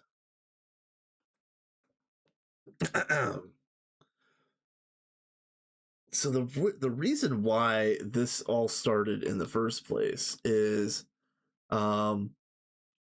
it partially my fault, perhaps mostly my fault. HJM built it, but it's definitely mostly partially my fault.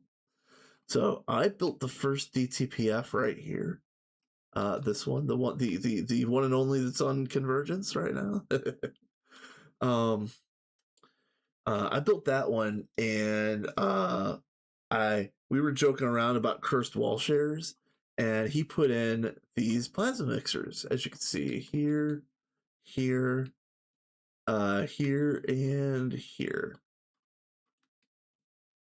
For cursed wall shares, and I was laughing my ass off. I thought that was the funniest thing of all time. I'm like, I bet you couldn't put one upside down, or I bet you couldn't put one here. Just egging on the situation, and then it kept going and going and going and going and going and going, and now it needs to be gone. But yeah, these are our current plasma mixers.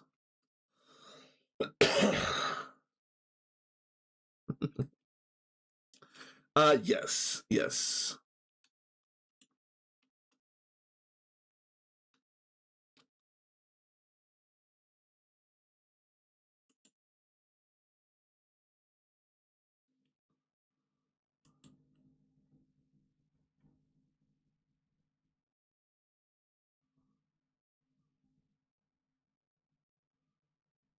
Why does Stellar Catalyst have a 1?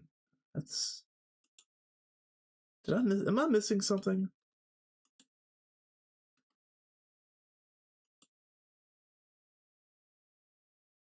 Yeah, this is crude.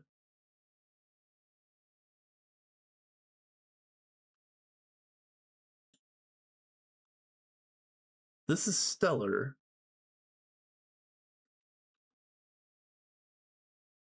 They must be piggybacking. This must be doing crude and Stellar, I guess. Okay.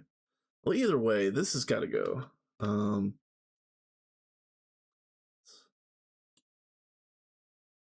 Let's empty the inventory just a little bit.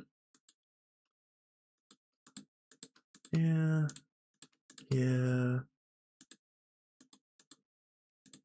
Get rid of you.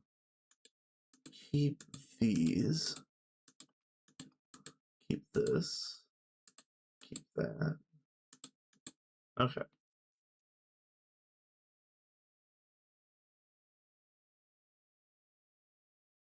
Yeah, I think that's how that's going, but like I'm just gonna yank the whole thing. It's we're not going to be doing it like this. No, this is not the way that it's going to be done on our end game base. All of my nope.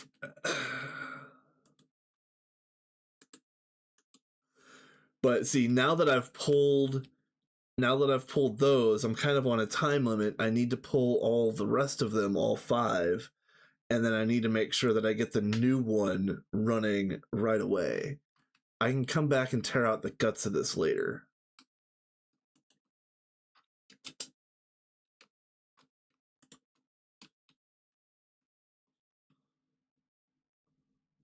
Yeah, okay.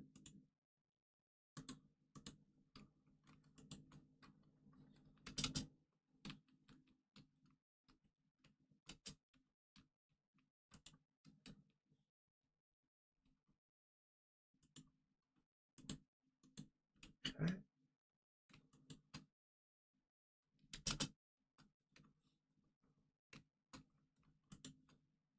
All right.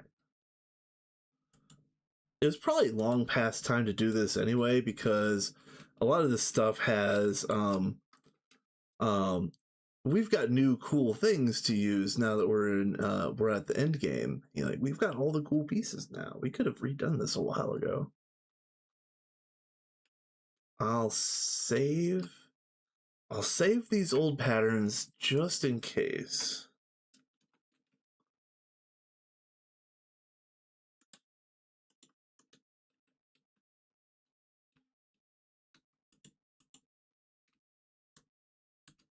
Okay. But yeah, this let's see.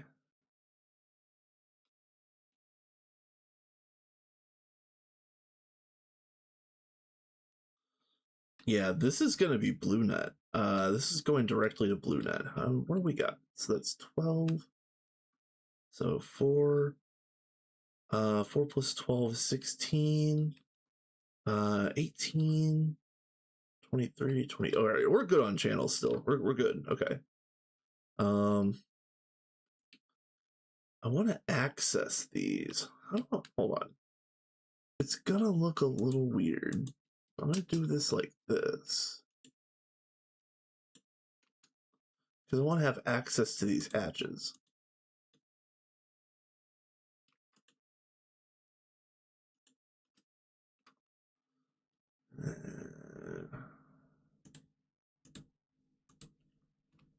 Is that queuing? Yes. And this is going to be directly on main. Okay, so this is up ready on main.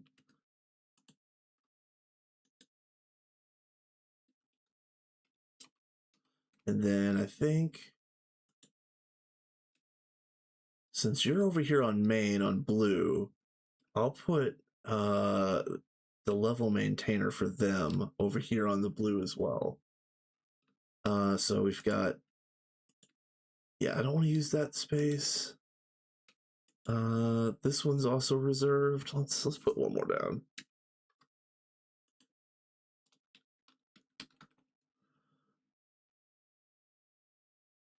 Who are you?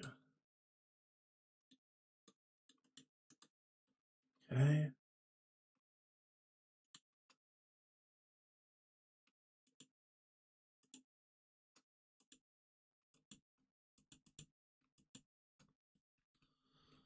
All right. All right. Let me think about this. Let me think about this. I need to go down to the old DTPS and make sure that all of these are turned off. Yeah. We're maintaining 100 million, 500 million, and 500 million. The batch size is unreasonable. Yeah, 10 million is the batch size. That's what I'm going to do.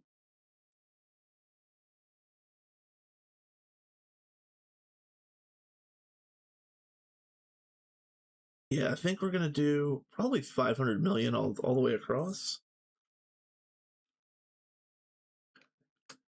And let's, nope. Go here. Cancel you.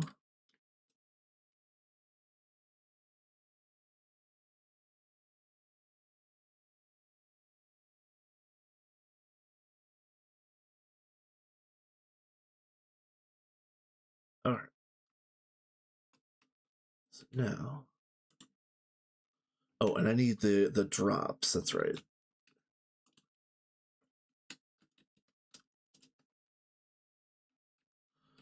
All right, so stellar, resplendent is 3, prosaic is 2, crude is 1, and exotic is here. Okay. Okay. So now,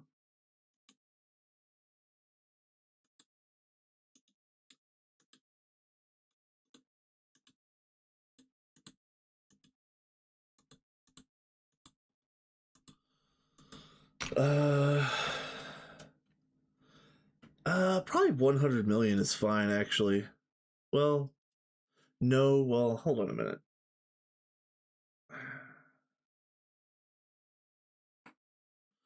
Let's look this over one more time.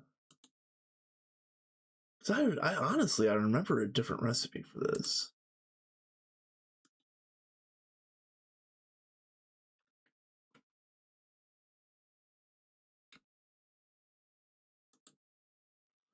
I'm probably just tripping. All right, it's whatever. I'm dumb.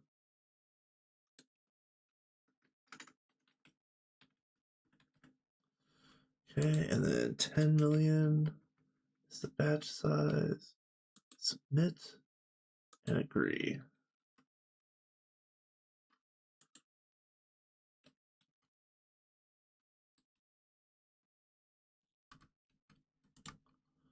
Okay.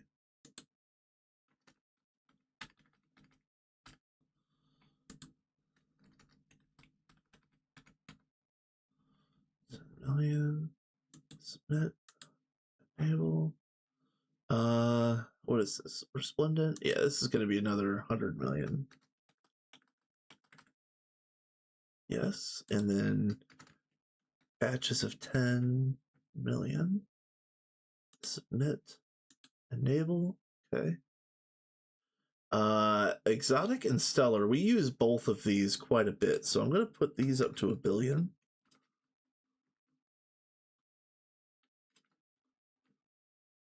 And it's still going to be 10 million batch size.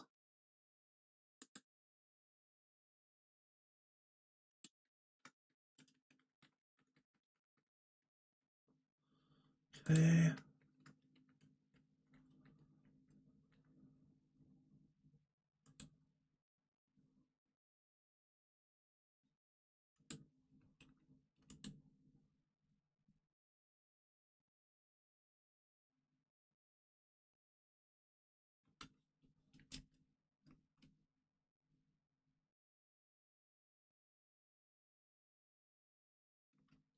Max parallel 30. Oh no, that doesn't work the way that I thought. Okay, hold on a minute. Hold on a minute. First of all, we're gonna make this 256 to start.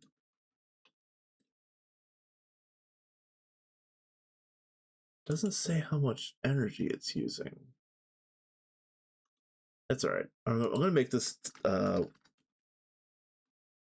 like that, and we're just gonna say it. We're gonna call it a day. You have mine on yours like 50k. You know what? All right, 50k sounds pretty good actually.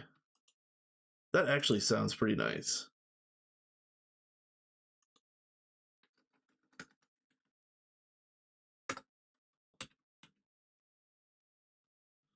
So I've got my power goggles on over there in the corner. If it was a serious issue, if it chewed up too much energy, I would know about it. And currently we're still rising, so I think juicing this and making this thing go fast is probably a good idea. Okay, so that's on main. That means we don't need any of this sub if all of those crafts are being maintained on main. Yeah, because there's no reason to maintain it in the sub. I've just ordered all of that from main.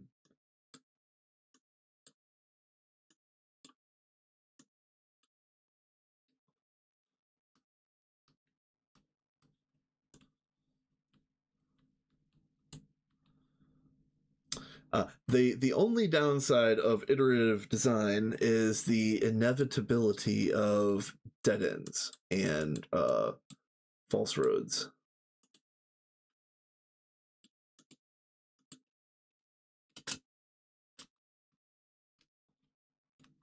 I think I'll leave this here just in case I do want to hook up something at some point.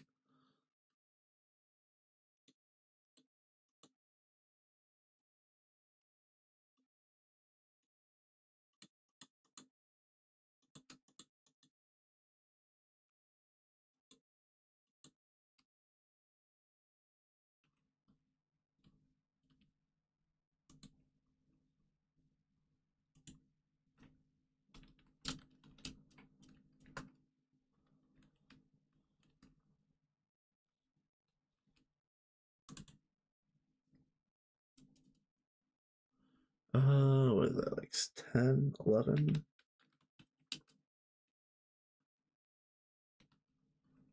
Okay.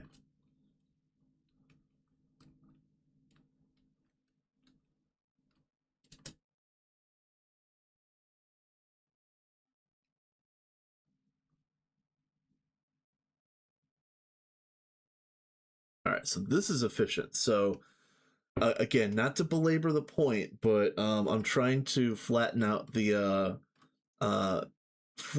complexity of the minion server, and with this, ordering its plasmas from main, building them, and sending them back to main, that eases a lot of the complexity that was baked into the old DTPF setup. One of the things that I'm going to have to go back and do at some point in time is make sure that uh, the um, the plasma forge, the plasma module on the God Forge is pointing into mainnet um, instead of the DTPF subnet down here, because all of those gorge plasmas can get dumped into main as well. Um, this was a big step, so I'm trying to think what else needs to get done. I don't want to get over my skis, but I think I think we're almost set to swap over.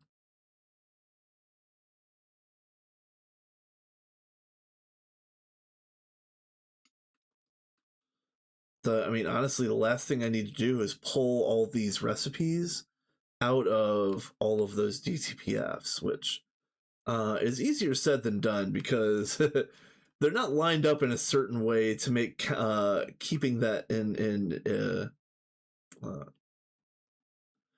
it won't be a clean job. That's for sure.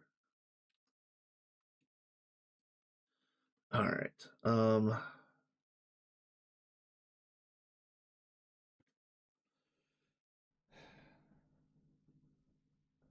Right, new ones are hooked up. They're color coded. Everything is color coded. Mixer is hooked up. Output is fine. Maintainers are fine. I double checked all of these the other day to make sure that like there was no conflicts or they had the right uh they have the right non-consumable block in them. So I double checked all of this the other day. Again, I don't think there's any conflicts in these recipe pairs, but we'll find out relatively quickly.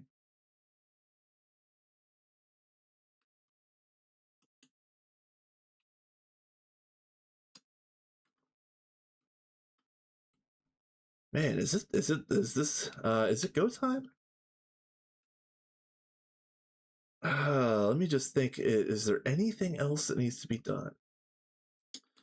We can only have one version of the crafting pattern on main. So yeah, I'm gonna go through and pull patterns out of the DTPFs. I'm gonna start swapping.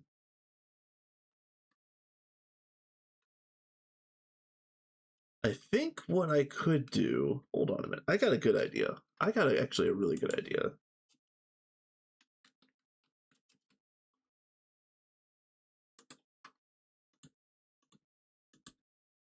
I also want some chests.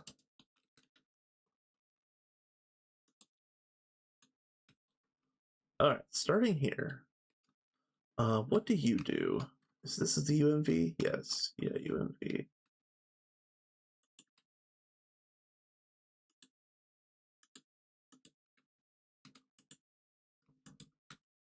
Okay.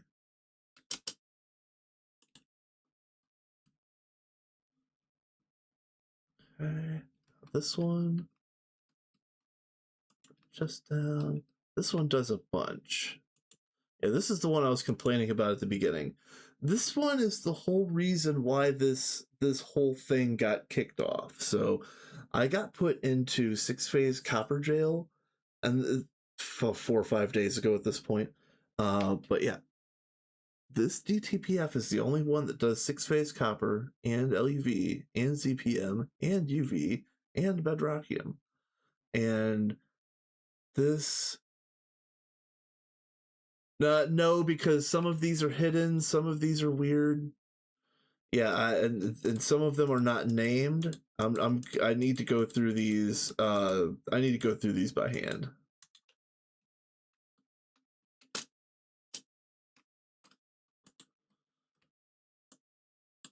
There's also going to be level emitters that I'm going to have to turn off. So.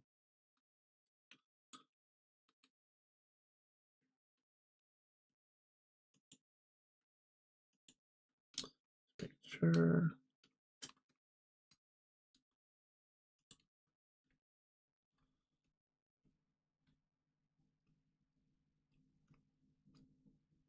Yeah, like see, this is the one that's level maintaining these two things.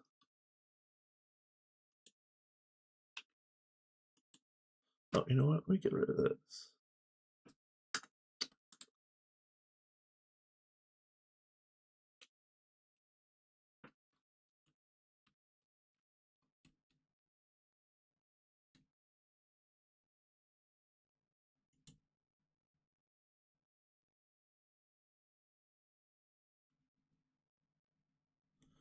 So I'd probably just take the things out of the stocking input. Let's I don't remember off the top of my head what this is.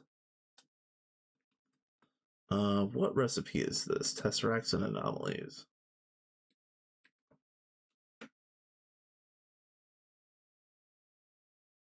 Yeah, this one. Oh yes. Okay, yeah, spatially enlarged fluid. Okay. Yeah, that's fine. And then this one.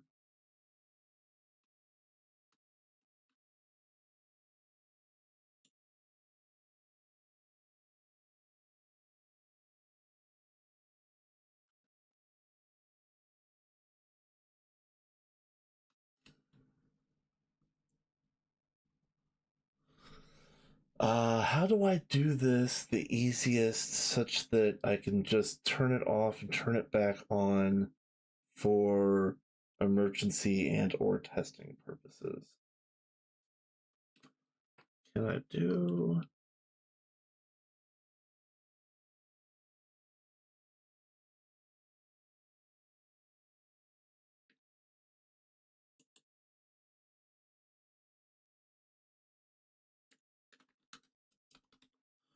I wonder if a toggle bus would be nice here. Nope.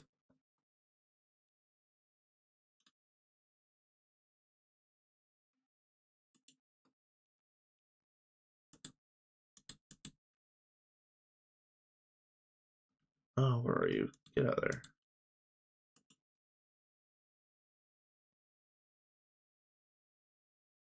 And then lever.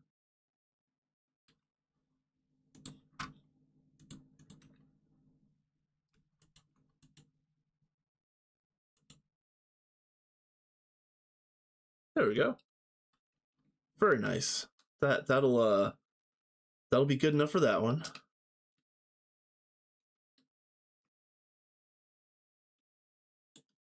Okay.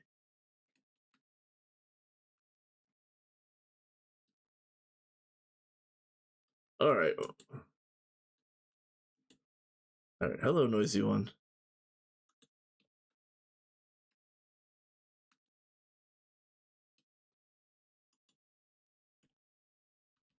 Uh,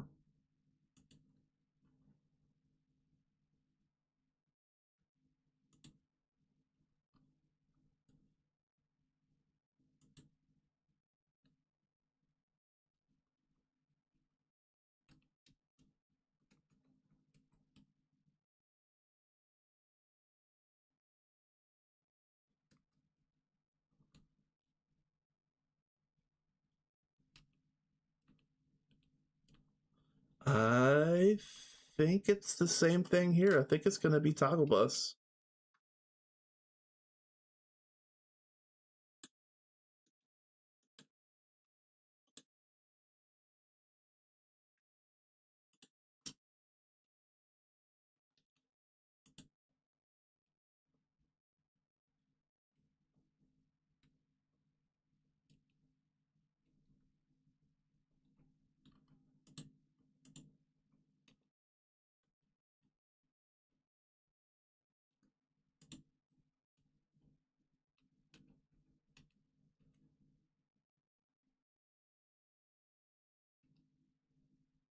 Nice. Okay.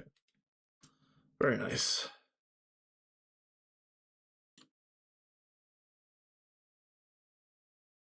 Being out of blaze rods. Oh man, we were out of glowstone the other day. Oh, I was losing my mind, and what it ended up being was the EEC's power field. I was losing my mind trying to figure out what the hell the glowstone situation was. It ended up being like the easiest fix of all time. Hopefully yours is also the easiest fix of all time.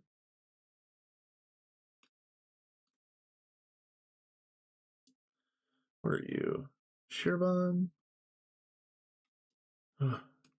Yeah, see, as soon as I start turning some of this stuff off, man, it's gonna turn into bad times almost right away.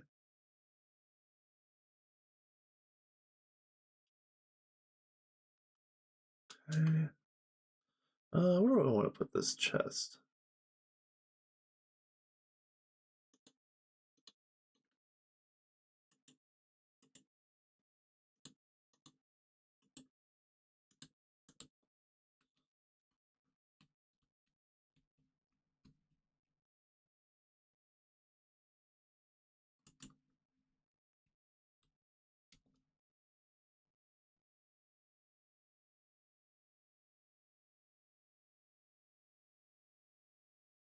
I guess maybe the old order will finish since it's got the stuff in there and it won't order any more from this location.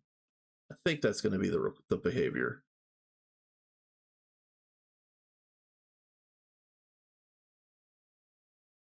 Oh, nice. Yeah, those upgrades can be a pain.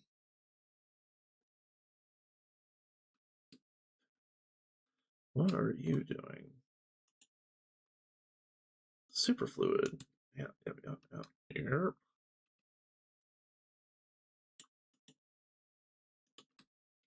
Okay.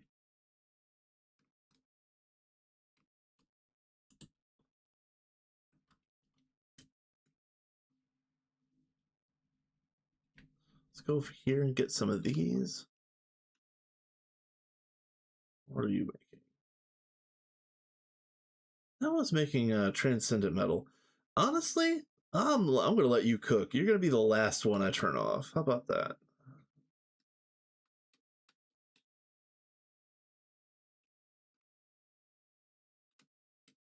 This is chromatic glass, right? Yeah. So in that case,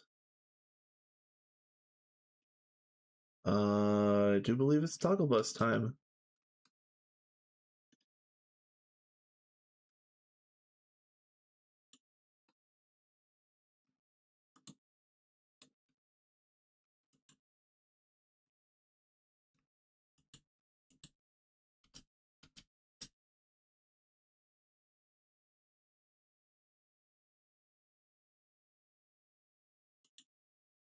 said you could be loud.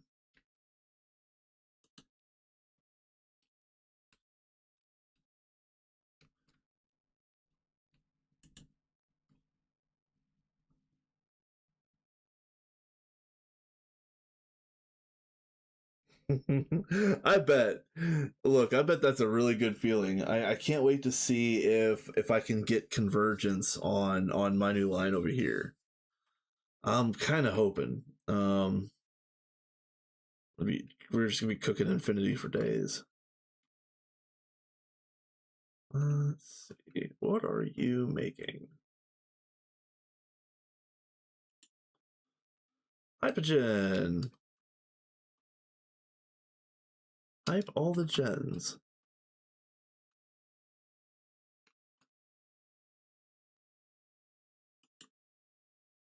All right.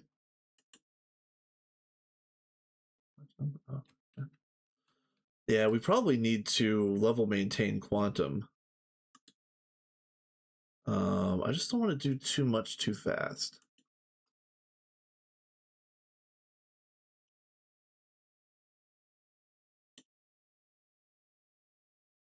No, I want this to be over here.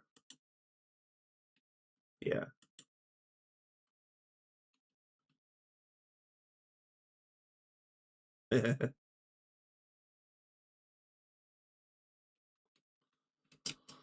Okay, mark this one done. Mark this task is complete. Boop.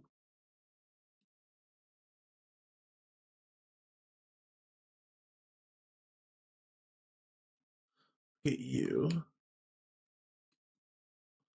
What are you? This is also Molten Infinity? Really? Because we've got whatever. All right, you know what? Nope. Just fix it. Just fix it. Don't question it. Just fix it.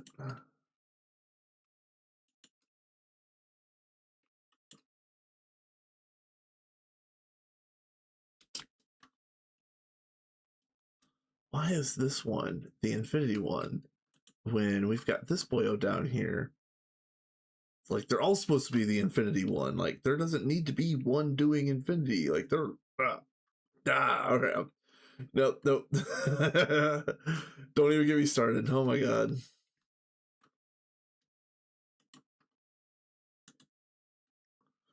And this is neutronium. Okay. Same thing here. This is going to be a toggle bus.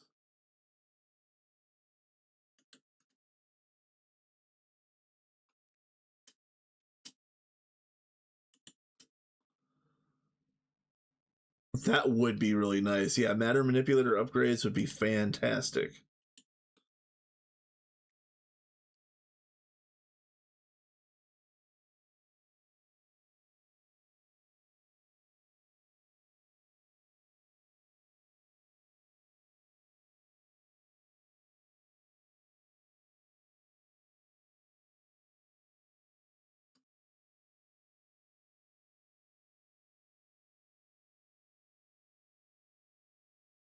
I think that's okay. I'm wondering. I keep wondering about these level emitters because I think it's okay to just shut it off like this and let the emitters burn like this for the moment. I am gonna have to come back through and fix some more things, but I really am on a time limit right now because now that I'm decommissioning all of these, I really need to get the new thing. It's just after the hour local time. Probably by the top of this hour, I need to get the new ones up and running, or it's gonna be like full on panic mode. Okay, is that the last one? No. We're gonna make the Tesseract one the last one that we take down. This is cosmic. Okay.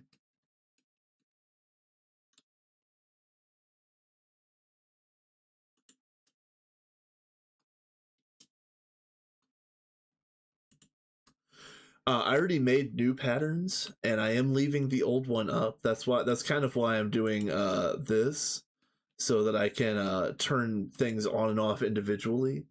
or perhaps put patterns back in where need be. I didn't want to just delete the old setup because there are probably going to be some sort of like shakeout issues with the new setup. There always is. Like you can't build a big setup like this without having some kind of issue. So yeah, I'm kind of doing that, yeah. Um,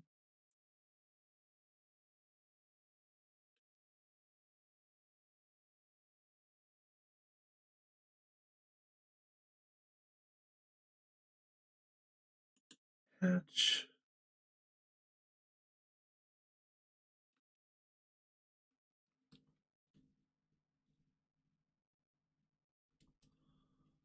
I'm gonna let this thing cook, but I'm taking out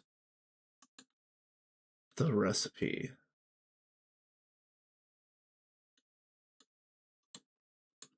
I won't turn this one off just yet.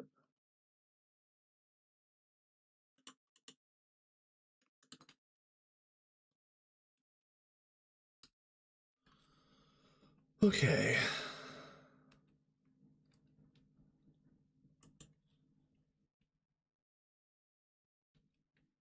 Oh, there's one. What are you? Ah, space time. Yep. All right, what do we got over here? You know what?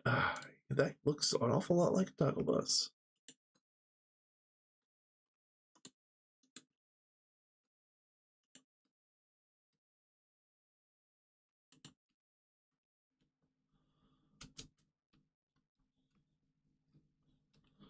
So, say what you want about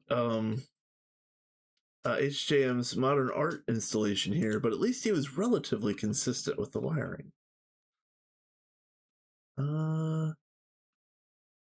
That's an optical illusion. There's actually not one in there. So this is the next one. And yes, the one that's doing the Tesseract. So I was going to let that run until it runs out. Hey, Bob, what's up, my dude?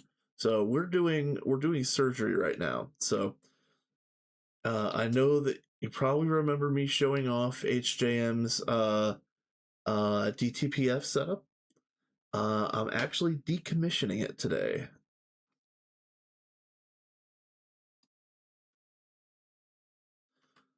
Let's see.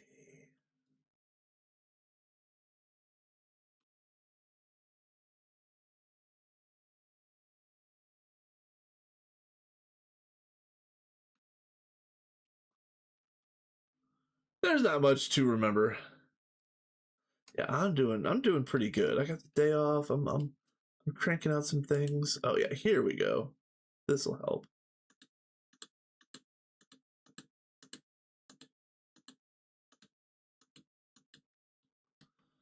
Now,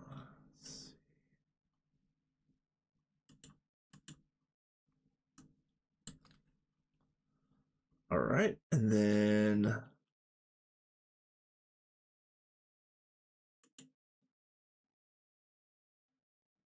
let's see.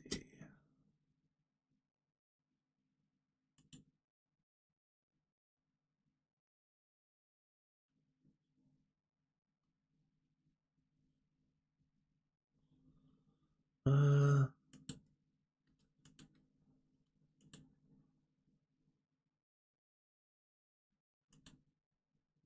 oh my. Oh my.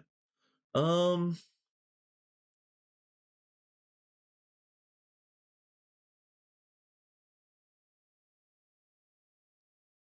Ooh, how do I want to do this?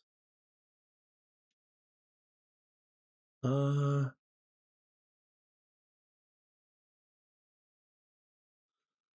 Ooh, how do I want to do this?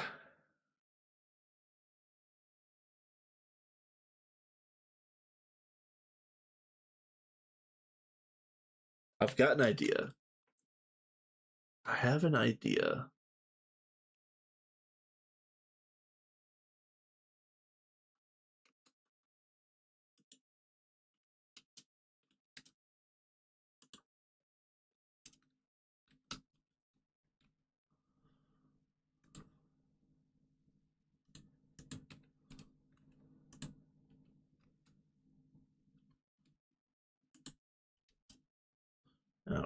Can I do this? I can. Nice. All right.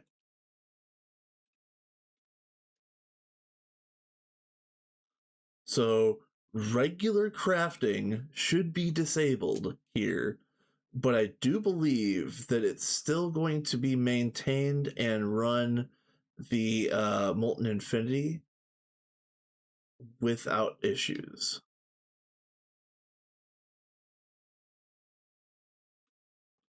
So this one, it's going to stay running. It's going to stay on convergence, but I think it's disabled.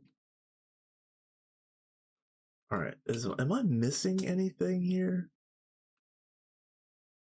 Oh no, I missed the ad break. Oh no, there's an ad break. Oh no, ads. Oh, ads. Boo, ads, boo.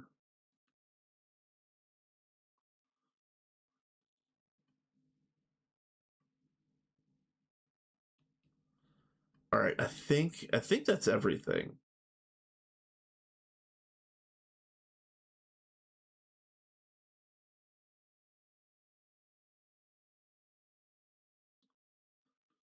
Oh, okay. I think that's everything.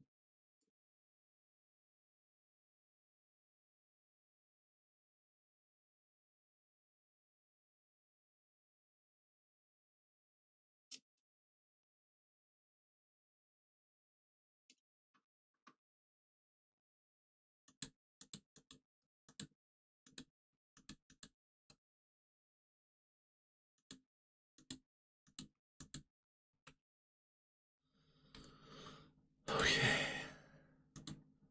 I want the regular ones. I don't want the automatics.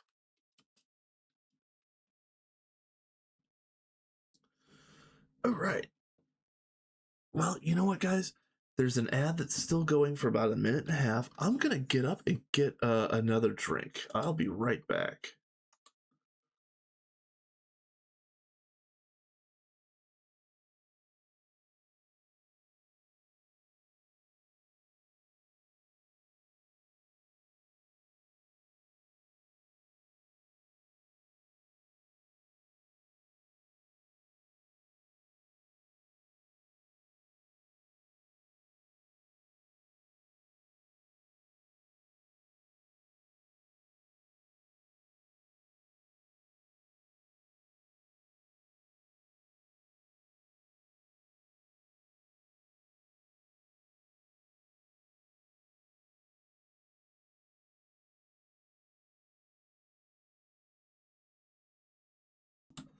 All right, I'm back. I don't know. I don't know if the ads are done. Let's see.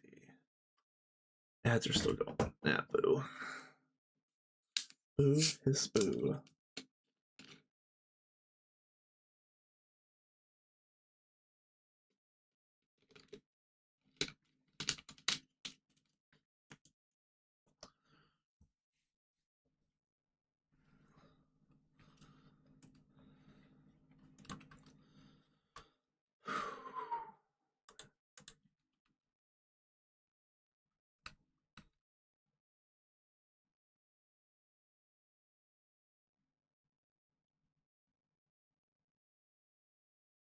All right. I do believe that the ad break is over. So I've checked off everything that I can think of. I've double checked everything.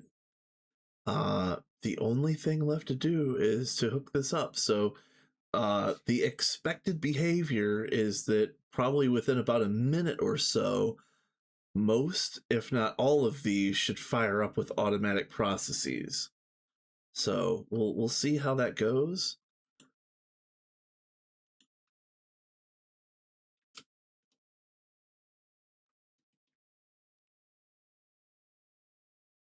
That just put all of the new D-Ray patterns on mainnet.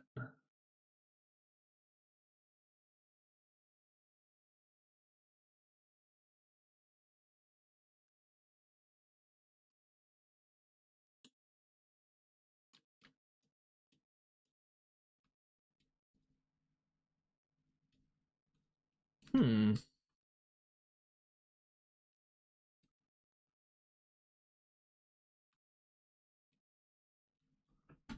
Okay.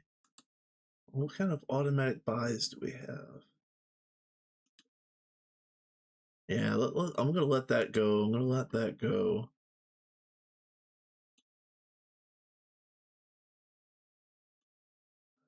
Kill that. Yeah, the molten quantum. I need to level maintain quantum, I think. Cause quantum has been an issue. Where are we gonna do that at? Let's do that here in this slot.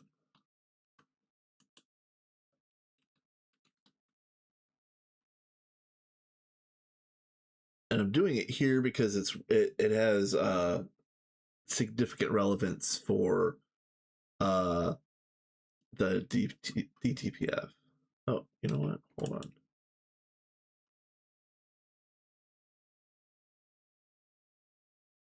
Can I not see? All right. Can I not see the drop?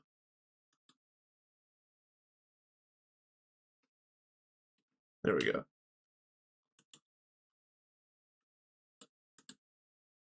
It's kind of annoying.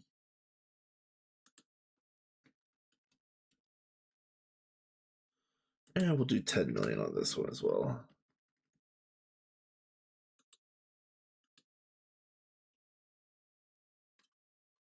Okay. Now I need to take quantum off of the maintainers that are right here.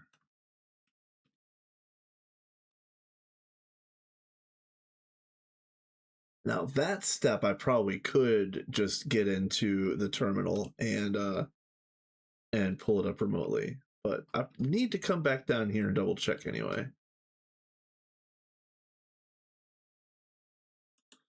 Let's see.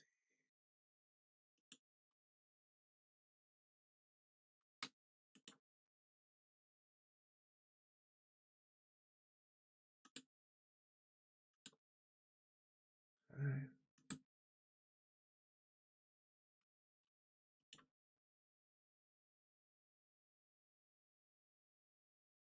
Yeah, I need to look into these dusts here because I don't know if this is going to affect the working of the new ones. Ragnar. Yeah,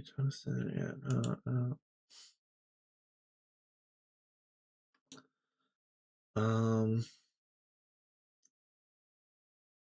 Forget what energized. Energized. Is it with an S? It is with an S. What?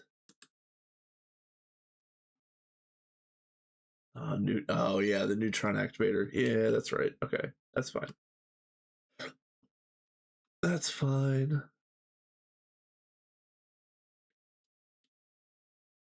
So in that case, let's go back over here. Let's see if any of them have fired up in the interim.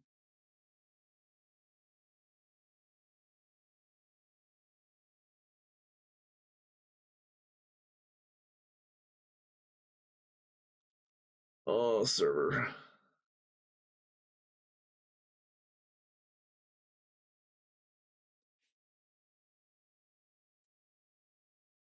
Okay.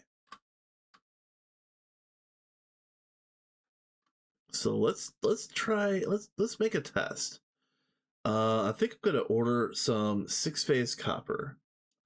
Welcome back. Welcome back. Just to make sure the pattern is out of this. Yes, yes. Okay.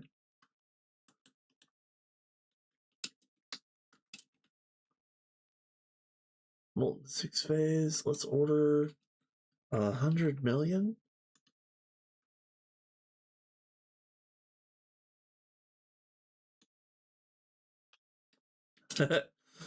Because it's difficult to work with and it's wired in a way that makes any further upgrades difficult or infeasible as it currently exists.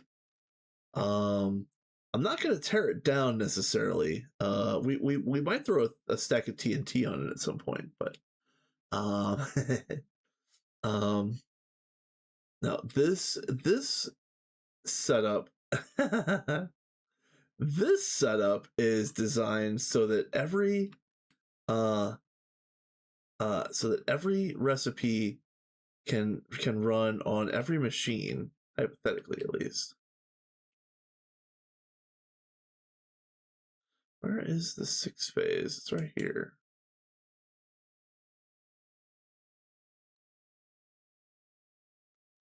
Are you not registering?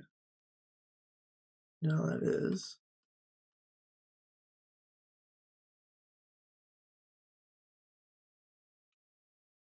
Yeah, that's linked. That's linked.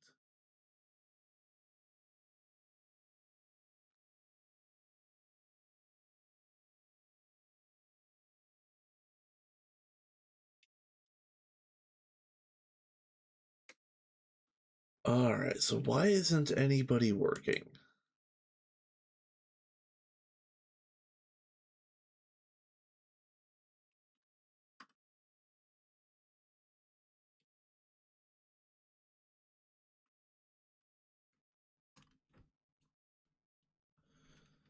All right, let me double check. All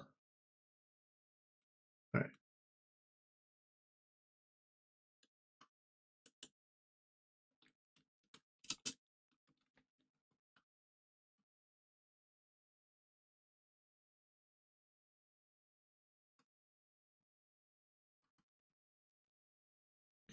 I probably need to take this out.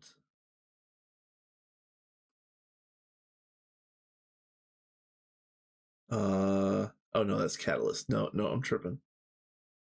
Oh, I almost screwed things up.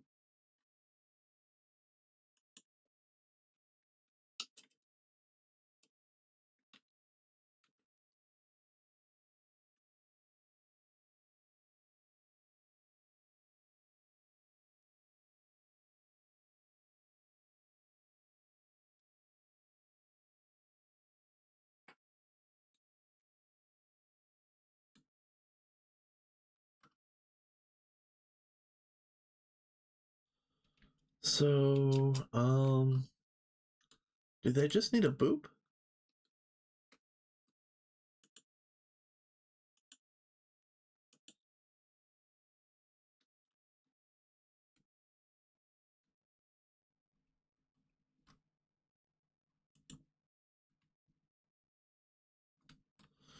Yeah, I'm wondering if my idea doesn't work in the end. It should though. These proxies should be just fine.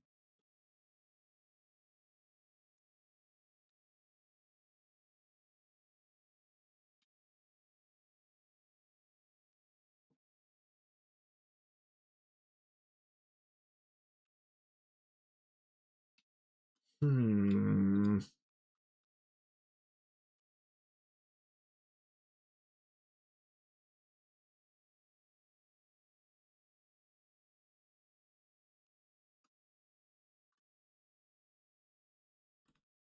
What am I missing here?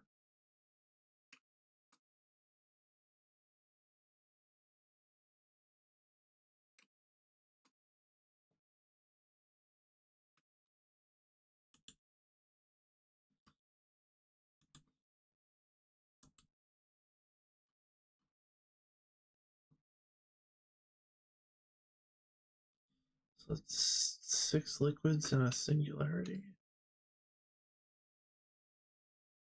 Yeah.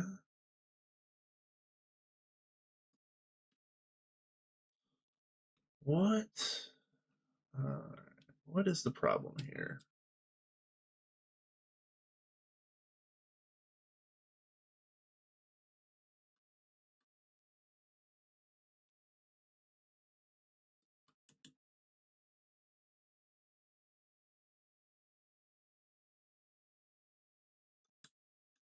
That wouldn't do anything anyway. Uh. Oh, let's turn you off while I'm here. What is the issue here?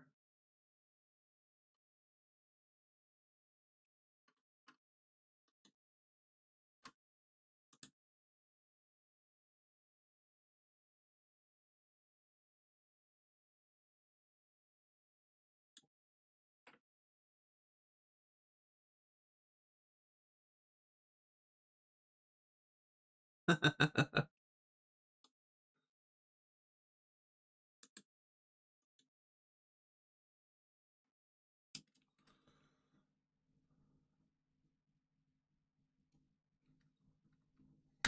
right. All right. Okay. Let's double check this. I don't think this has anything to do with the issue.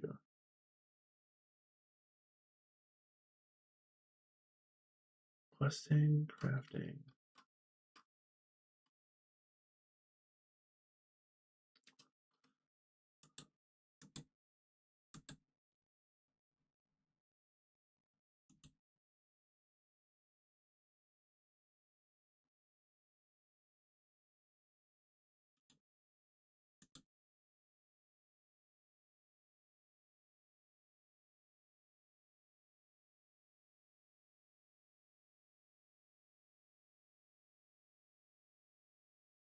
So that's part of the problem.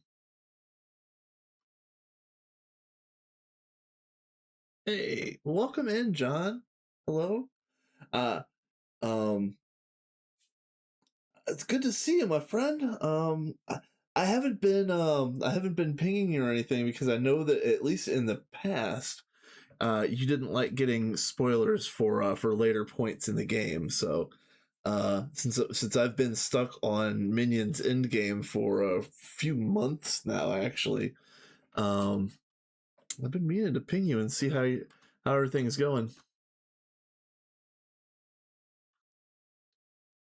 Apparently, I am in quantum jail right now. Let's go down. Let's go down to check this out.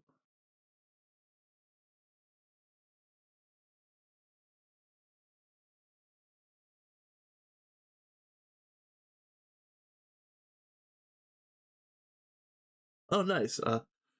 Rysif? Hopefully, I got that close. um, yeah, yeah. Welcome in. Welcome in, one and all. Um, yeah, I am fully in the machine spam. The regrettable machine spam phase of the game. We've got over we've got over 1,000 cutting machines. We've got hundreds of this and hundreds of that. Start another hardcore world. Nice. Are you I saw the machine you're using. Are you playing with the 2.9 dailies or are you still doing like 2.8s? I thought that looked like a new thing. I 2.4. Okay. All right. I am really looking forward to 2.9. Um uh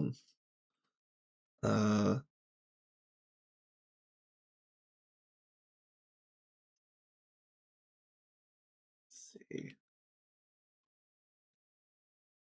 Am I just gonna be in alloy jail? Because I got a whole bunch of quantum that needs to go, but this Titan steel is in front of it. Let's look at the numbers. Oh, oh, oh.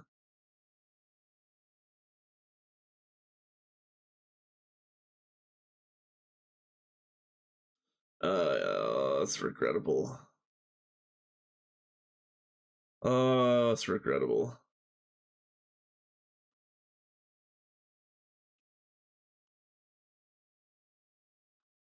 So we had 4. We doubled it to 8, and HJM thought that was going to be enough, and then I made 16 more, and I think I'm about to make 16 more again because this is painful.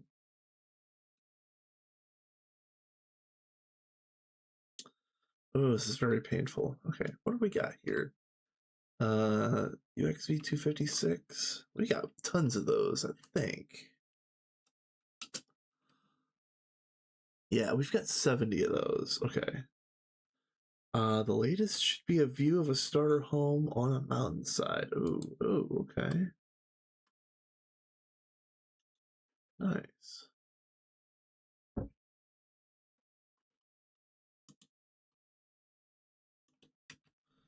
Yeah, I like the end game. I like doing this. I like being able to like just print off 10,000 of something like some machine, or like order a billion of some liquid, and it actually goes through and in reasonable time. But 2.9 is going to be so cool, so fun. I can't wait to it'll be fun to start over.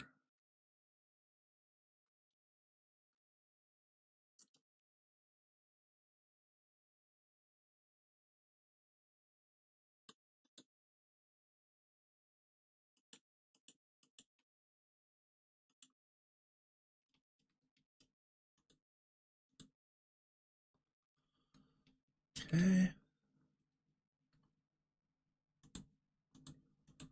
I do not like this alloy jail. Set mode. Copy.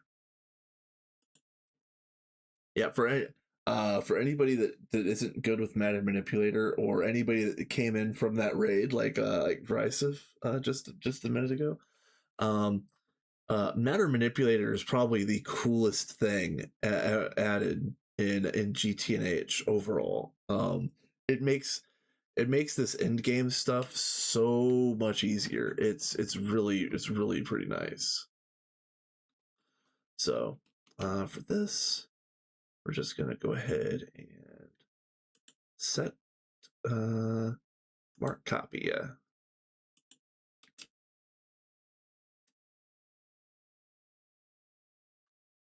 Okay. And then we got the whole thing. One block to spare. Yeah. The final selection likes to bounce around just a little bit. Nice. So then now plan missing manual. So I can look here. Oh, I have to mark the paste. Yeah, that's right. I have to mark paste. Or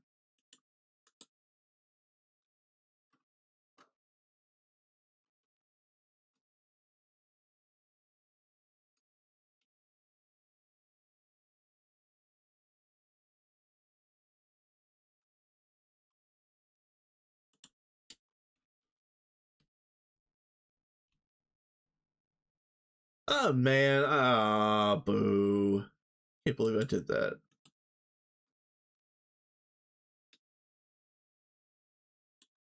Oh man. There we go. There we go. But is that the actual location I want? No. Let's move the whole thing. No. That way. Just one block. One block is fine.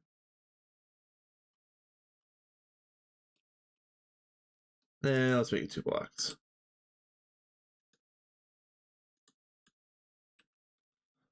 Yep.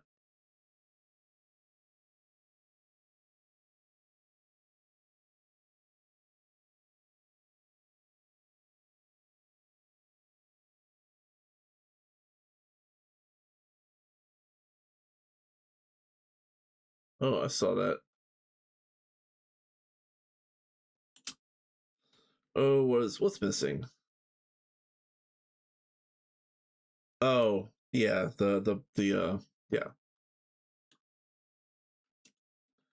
Not necessarily a game breaking thing, but I like to have these in there.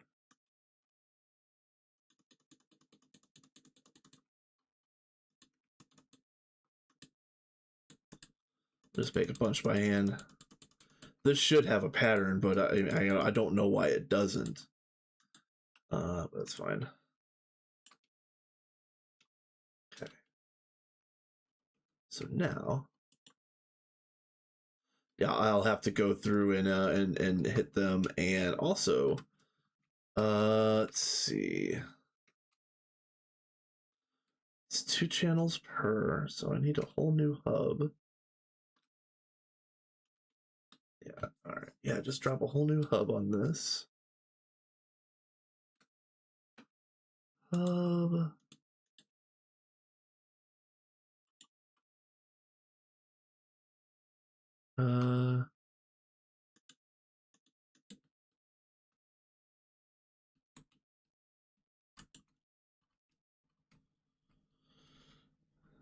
So yeah, 2, 4, 6, 8. Yeah, so we're gonna be all right.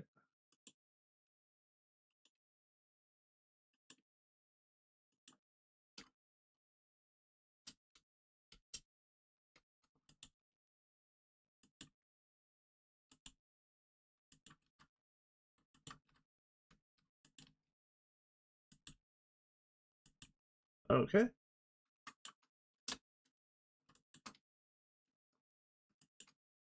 All right, we're in binding mode.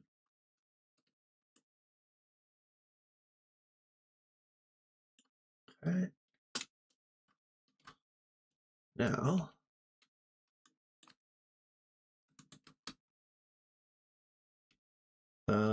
check the ones that are off.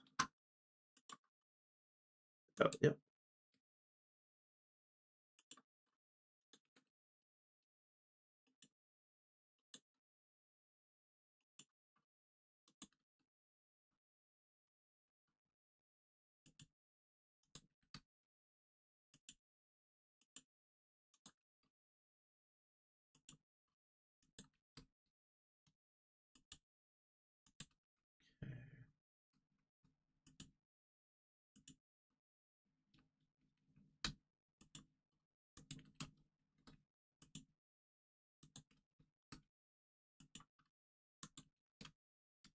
Okay, so that helps a little bit. So yeah, now we've got 32, 40 MABS. They thought 8 was going to be enough. Uh-huh. Okay. All right. Okay. uh oh, the copper's crafting. Hold on. Alert.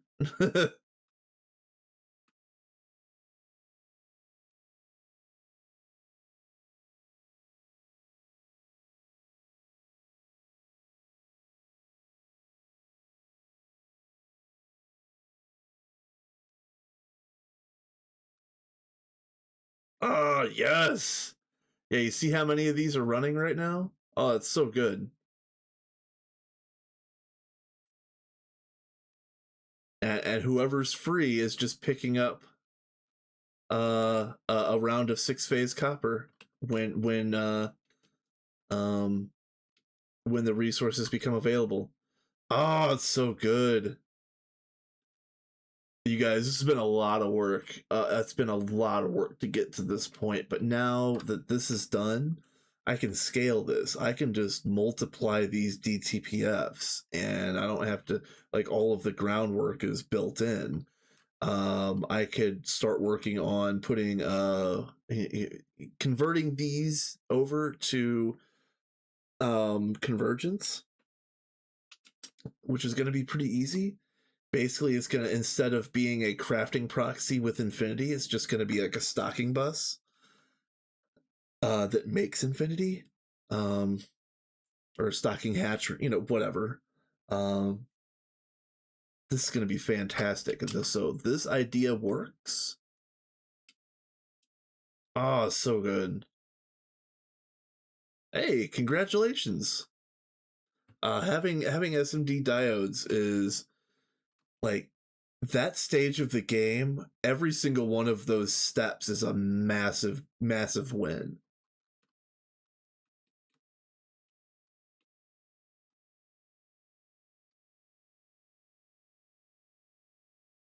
Like, again, of course we're over here crafting Stargate pieces, but I remember every time I start a new run, like getting that first diode or that first gallium arsenide, getting those first LV circuits, first MV circuits. Oh my god, it's like it opens up so many possibilities. It feels really good. Yeah. Yeah. With that being said, though, let me show this off. So, um, we are we're not crafting Stargate right now, but we are. Um, oh, that's right. You're over there in yeah,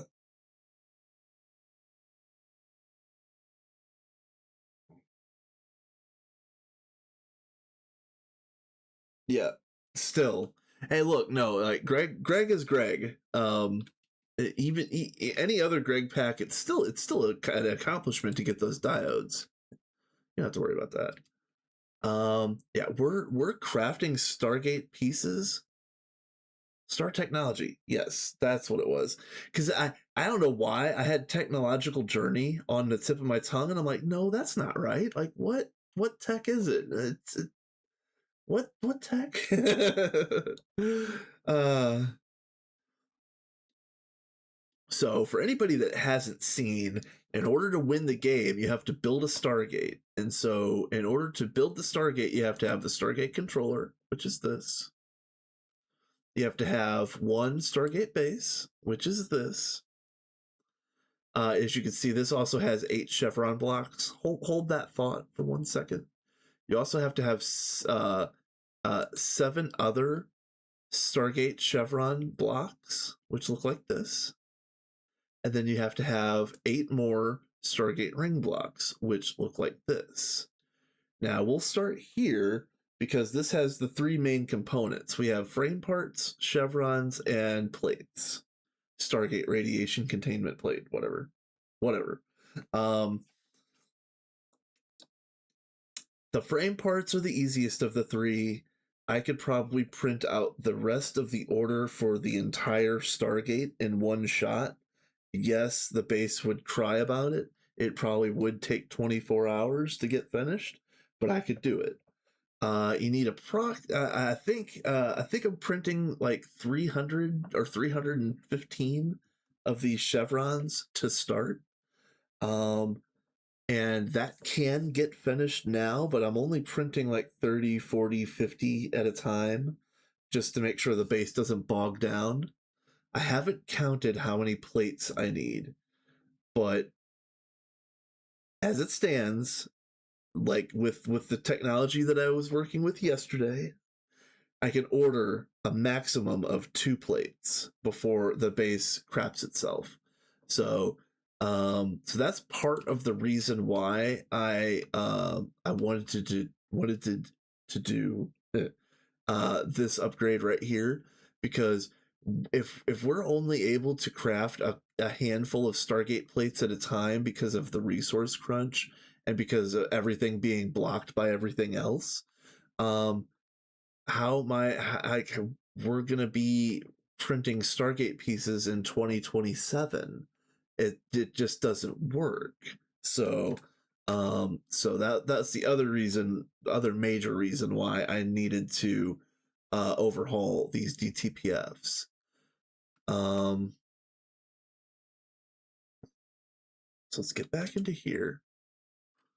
Um, I've already got some things done. I already have the Stargate Iris upgrade done, which looks like this. It's got 24 of these blades, which look like this, which is very, very expensive. But on the scale of Stargate expensive, this is cheap. Again, Stargate frame part right here. This is very, very expensive. Like each one requires 147,000 millibuckets of Universium. Um, these are expensive, but on the scale of Stargate pieces, these are very, very cheap.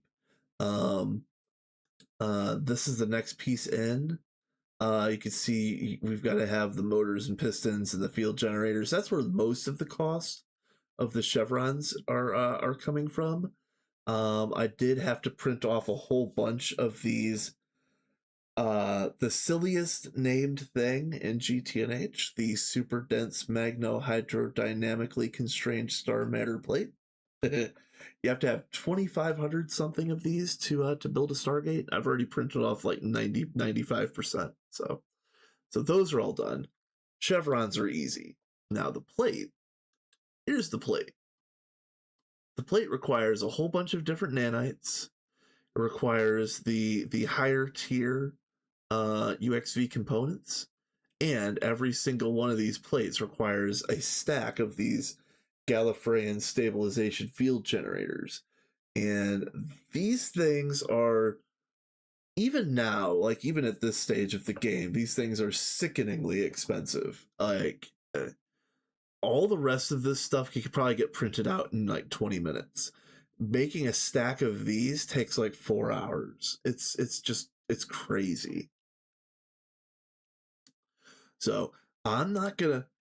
We're in UXV, we're printing Stargate pieces, but I'm not gonna say we're even close to a Stargate until I finish these two things. So it's gonna be a total of 60 of these chevron upgrades, which look like this. And I want to build 23 of these Stargate ring blocks, which is it is 8 plus 7 plus 8, if that makes sense.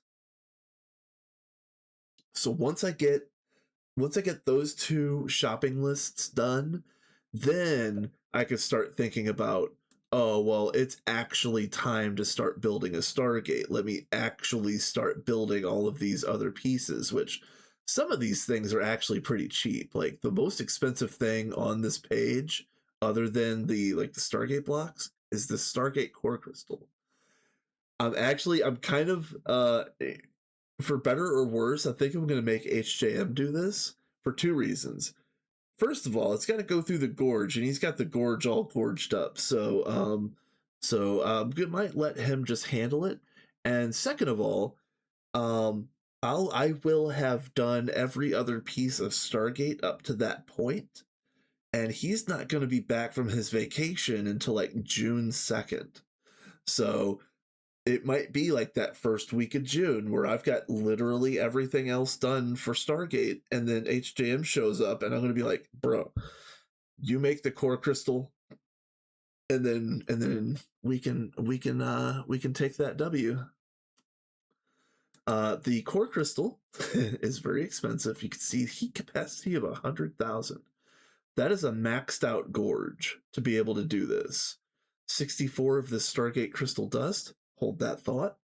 And this Stargate crystal slurry here is going to have to go through the plasma mixer. And actually, I should have went ahead and so let's do that. Actually, hold on.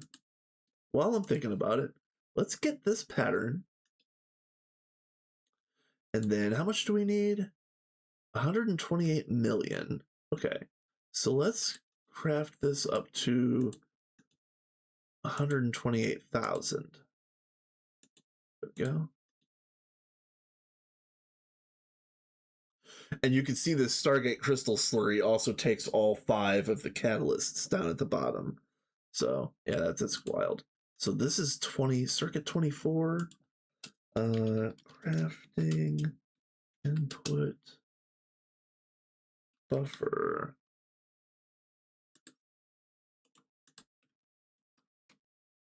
Okay. And I think this one's going right here.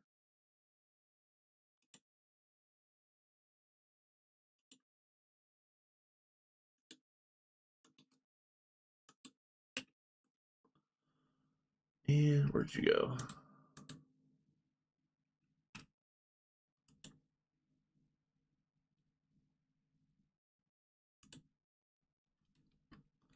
So that should be up to 26. Oh, 24. Yeah. Okay. So now, what are we naming this one?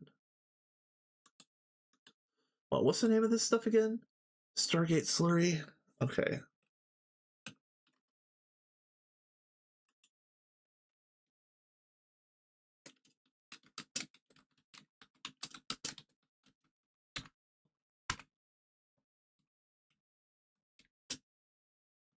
All right. That's good. And then let's get back to this. Okay. So yeah. So Stargate Slurry is programmed in. Stargate Crystal Dust. So each dust, because you need a stack. Remember, you need 64 of these. Each one of these requires all of this, which we're good on everything except for, I think, we don't have any graviton shards because HJM was going to handle that, but he left for vacation before we started actually needing them. And then also, each one of these dust requires 1 billion grade 8 water, which is fine because I've done a lot of work to waterline. Let's look at what they're at right now.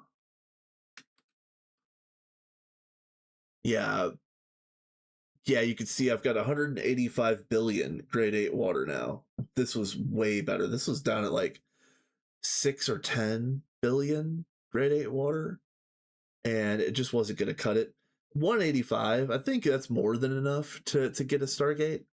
But I'm just gonna let it keep building.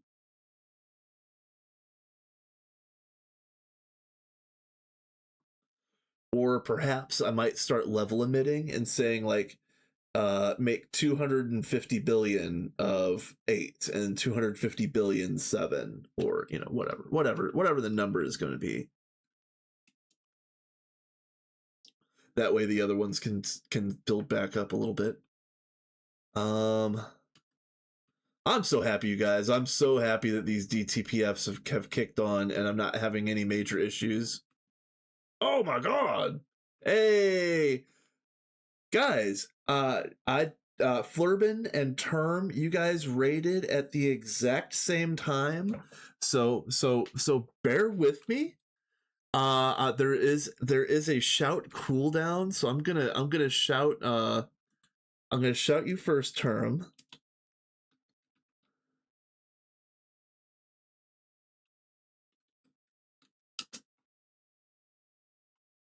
Yeah, literally the exact same time.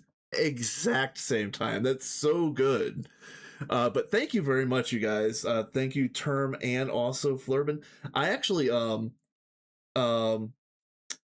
I briefly stopped in your stream, Term, before I started mine. I didn't say hi or anything like that because I was just coming in to check levels and whatnot. But yeah, I really like Term. Term's a good dude. I like your streams. Flurbin as well.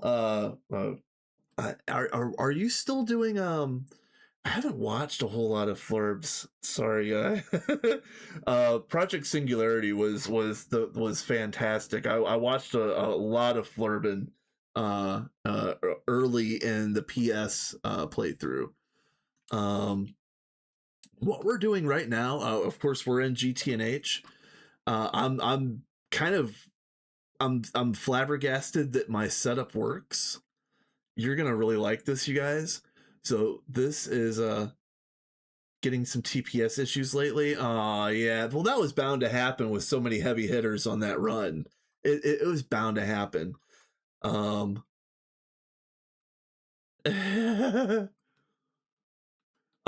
So let's actually back up 1 second. So HJM had made a stack of DTPFs here on the Minions run, and there's nothing wrong with this technically, but it was hard to work with. It was hard to find anything in here, and everything was running by itself. Like the one that was doing Shiraban was only doing Shiraban, and so on and so forth.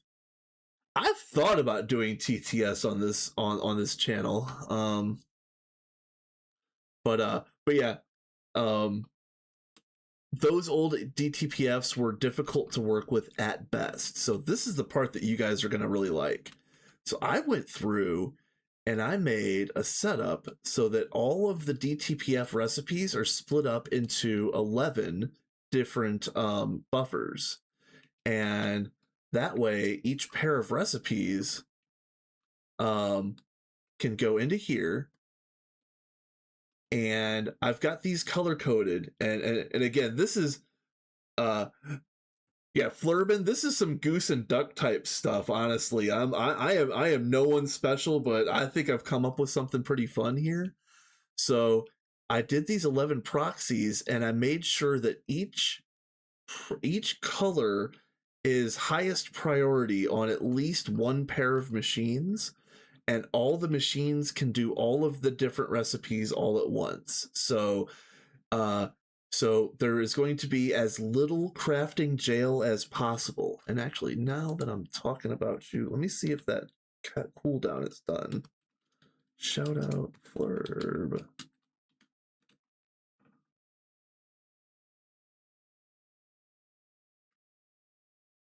Yeah. Yeah. Thank you so much for the raid, by the way, again. Yeah, minion. Oh, hey, you haven't seen anything. I know Tato gets himself into jail quite a bit, but you haven't seen jail until you've seen Minions jail. We've had 48-hour jails over here. It's been pretty bad. So like let me tell the story. The very first jail that made me do this. Yeah, that's fair. That's fair. He is doing some big things. So we had this DTPF was doing all of these recipes all together. So this was the only machine in the entire base that was doing 6-phase copper, LUV base, CPM base, UV base, bedrockium, and also dark matter and gigached tokens, but those don't really matter. So I ordered a dozen Stargate plates at once one day, and I got stuck behind a $2 trillion or 2 trillion liter 6-phase copper order, and the entire thing was going through this one DTPF without convergence. Yes, without convergence. And that craft took like 50 hours. Yeah, it was literally $6 trillion. Yes. Yeah, quite literally.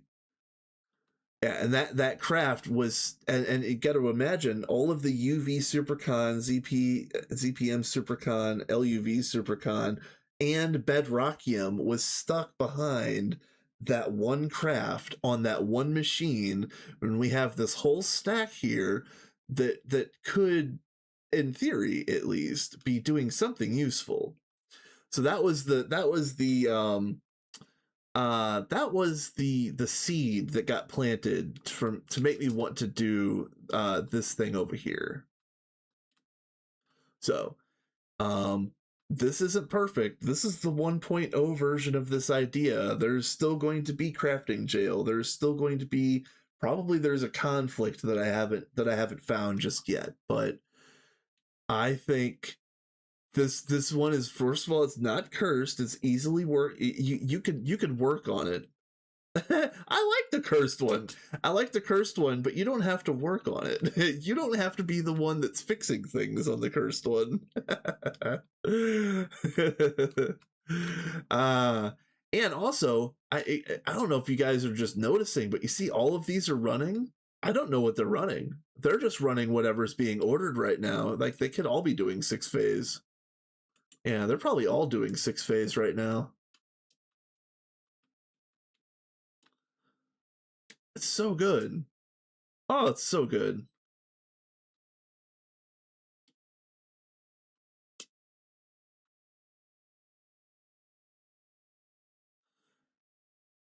Yeah. I can't guarantee that there won't be crafting jail in the future, but man, this is so good.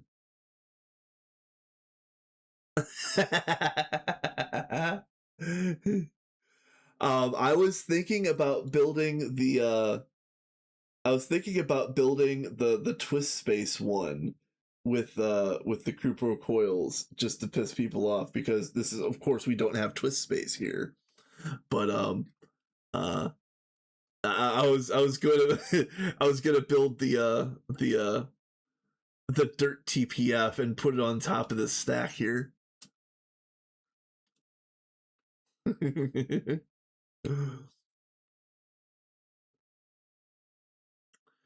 um so we've got this shaken out. What I could do now is, honestly, the hard part is done. The hard part of this, yeah, it would be pretty quick with manip, that's for sure. Just a handful of replacements. I'm thinking about taking this whole setup and flipping it over so that we have um 44 instead of 22, and that way each instead of having pairs of machines, it would be quads of machines. Let's see. I guess now is as good a time as ever to pull this up.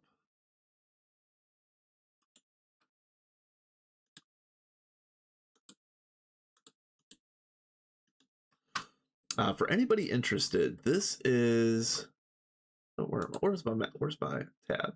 Yeah, for anybody interested, this is the chart of the color codes. Again, that's not perfect, and that's the version 1.0 of that chart. But what I tried to do was make it such that again, so every buffer had at least a pair. All right, Kat, have a good night. Yeah, it's good to see you. Every buffer has at least one pair of machines where it has highest priority, and roughly speaking, every buffer has roughly equal priority relative to every other color. It's not perfect, it's not mathematical. I did a lot of that chart by hand. But it's a good mix up, and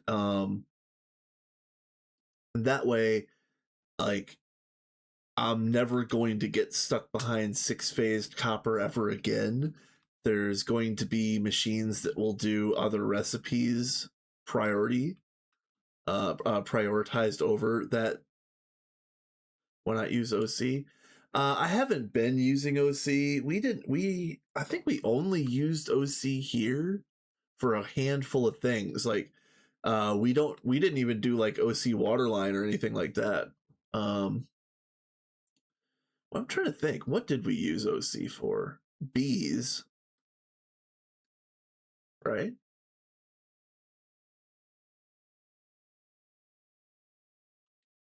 No, we didn't even use OC over here. Okay. Yep. Yeah, we didn't use OC in waterline.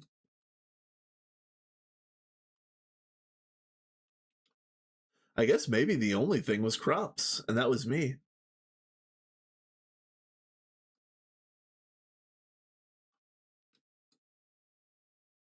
And of course they broke. So they've been sitting over here broken on the wall for like a month. Can't wait for new crops. The new crops are so good. For anybody that hasn't seen GTNH 2.9, they reworked the crops the crop system. It's fantastic. I love it so much. It's so good. Like, I'm not cutting and running off the minions run, but I really want to get this to a state where I can say we're finished, and then go play 2.9 dailies. That's really what I want to do. What did he use for antimatter? Hold on a minute.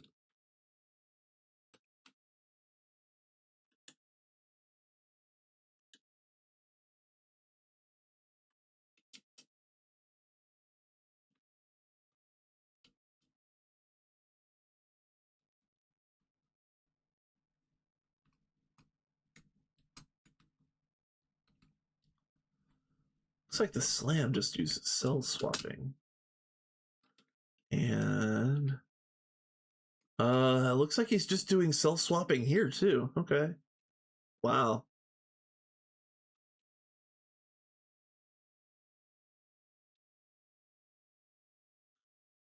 Yeah, I was just gonna say I'm shocked that this is as robust as it is. And this is 100% HJM. This is his design wherever he got it from. He might have cooked this himself. I don't know.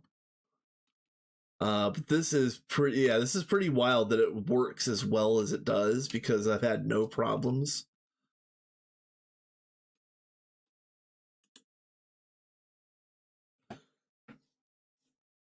Fluid P2P on the antimatter hatches? Yeah, I think so. Let's get back down here.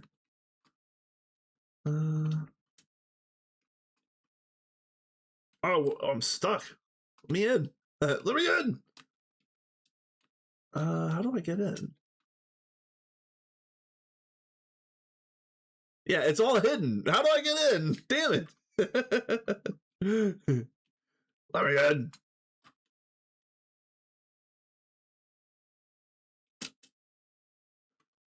My lawn is based. Nice. Nice. God damn it. Wow, every little bit. Oh, here we go. Here. P2P tunnels and storage buses. Yeah, okay. So I guess it P2P tunnels everything into one storage and then splits it off evenly into the different hatches. Yeah. Yeah, exactly. That's kind of nice. Okay.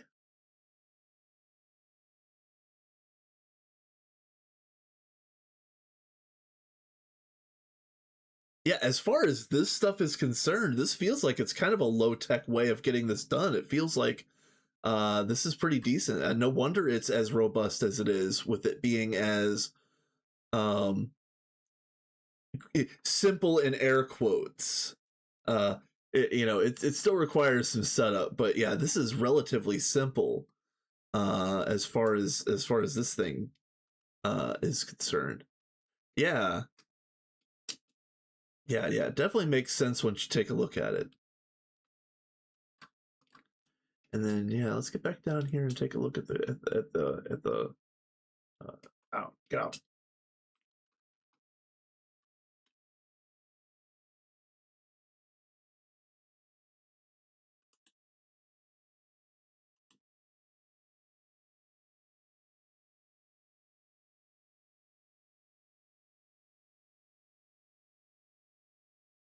Huh, okay.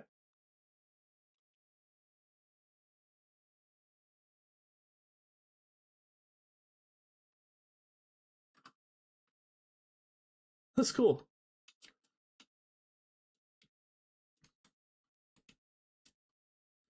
So see, that's why. Hey, look, HJM makes some silly things, but that's why I'm down for it, because then he'll come up with some. He comes up with some really cool things. Like, again, I don't know where he got this setup from or if he cooked it himself, but it's very nice. It's very clean. Yeah.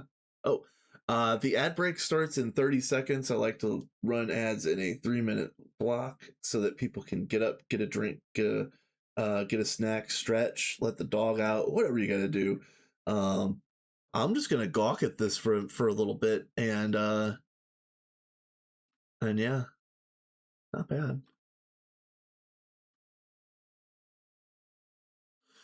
HJM did leave instructions to swap these over, because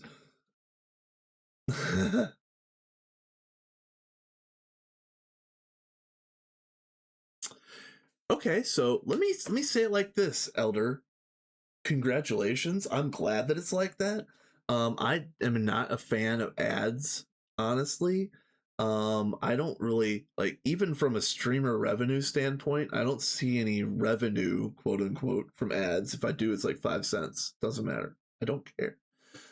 From an affiliate standpoint, it sucks that as soon as you hit the affiliate button, you have to run at minimum of 3 minute ads on Twitch, to line Mr. Bezos' pockets. Um, but the yeah, if I didn't have to run ads, I would actually have them off. I would love to be able to run an ad free stream. For anybody that hasn't seen this, and of course I'd come over here right when the ad starts, but this is the gorge, and the facility around the gorge was designed by Sophie G.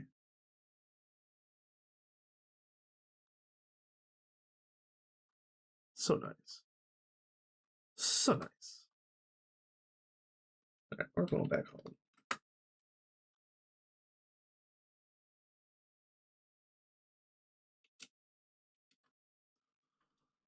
Power seems to be relatively stable. That was the other thing that I was worried about. Firing up all of these new DTPFs is, was it going to be a power hog? We seem to be okay right now.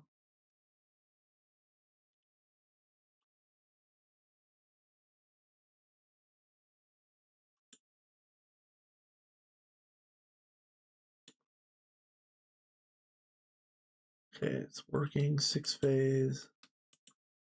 And these are all done. Okay, cool.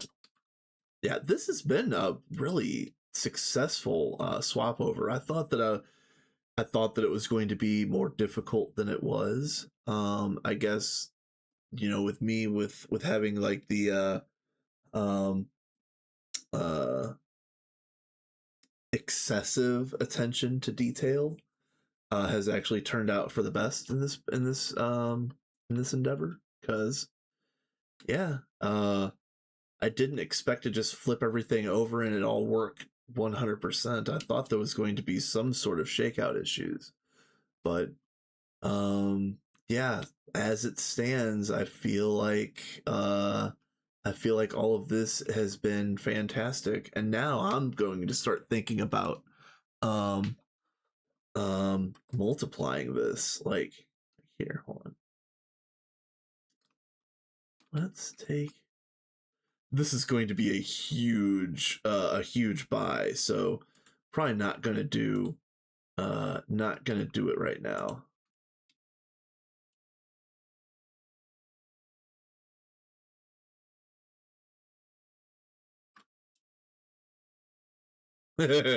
I'm gonna crash. If I crash, I wouldn't be surprised.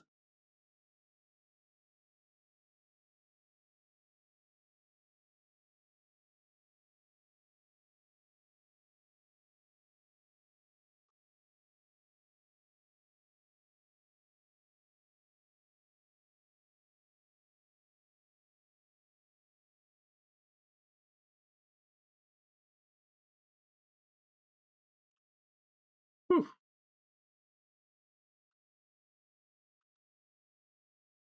All right, don't fail me now, game.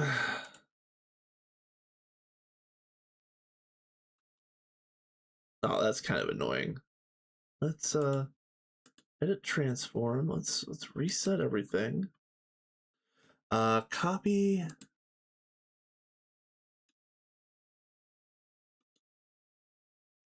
Okay, that's not the one. That's not the one.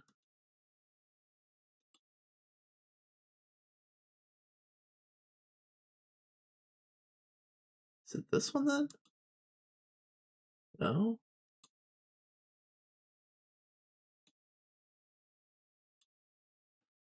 All right, what?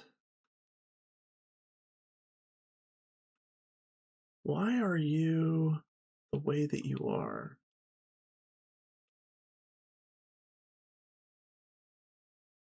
I mean, this isn't even anything important. I just wanted to get these last two.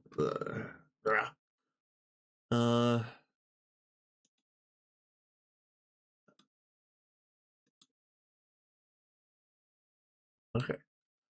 So does that mess up over here?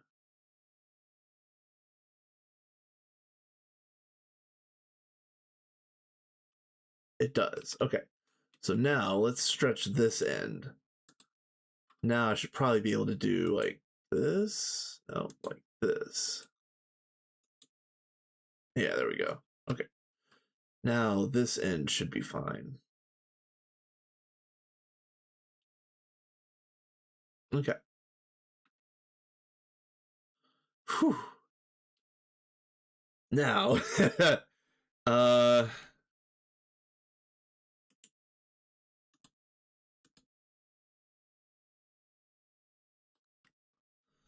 here we go. This is what I wanted to see. What are we missing?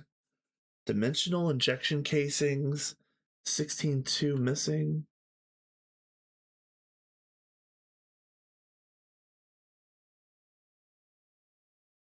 I need to, hold on. I need to take off you.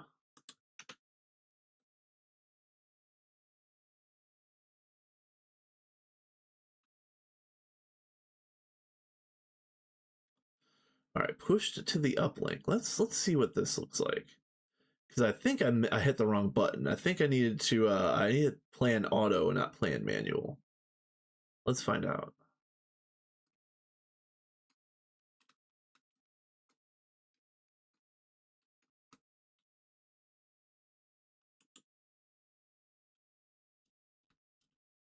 Where are you?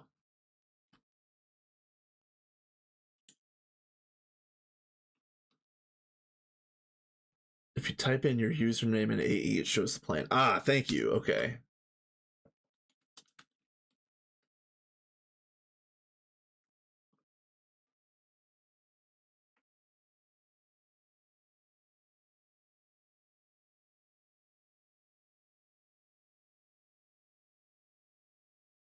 Oh, you know what? I'd better figure out which one that is.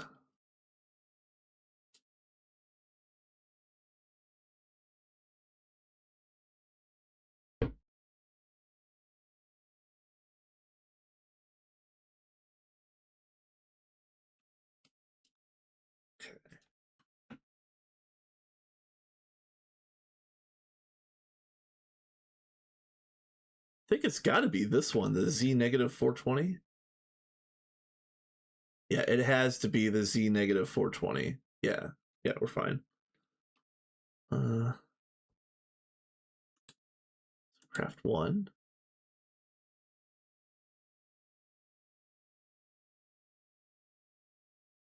I'll just make those by hand, I guess. That's fine. That's fine. So we need to craft you, override. Yeah, there we go. And then now output there, and then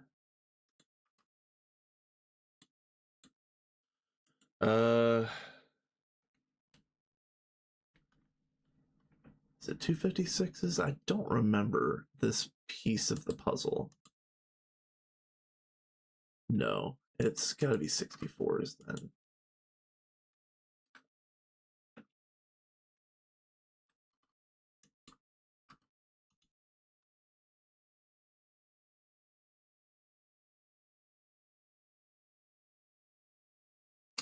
Wow, okay.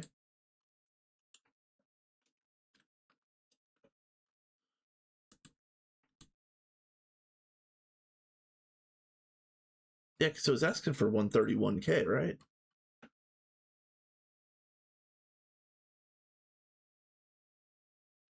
What was it asking for again?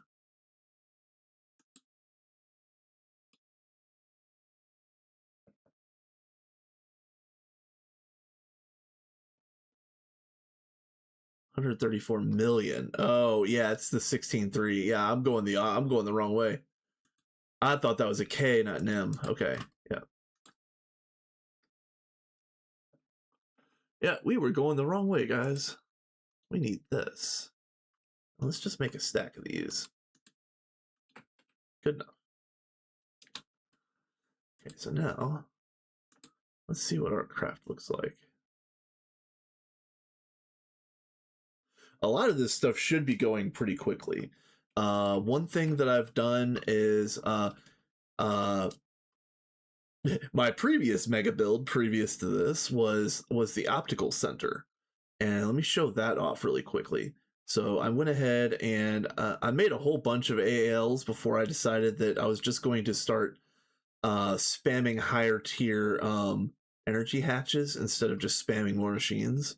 So some of this is unnecessary. Most of this is unnecessary.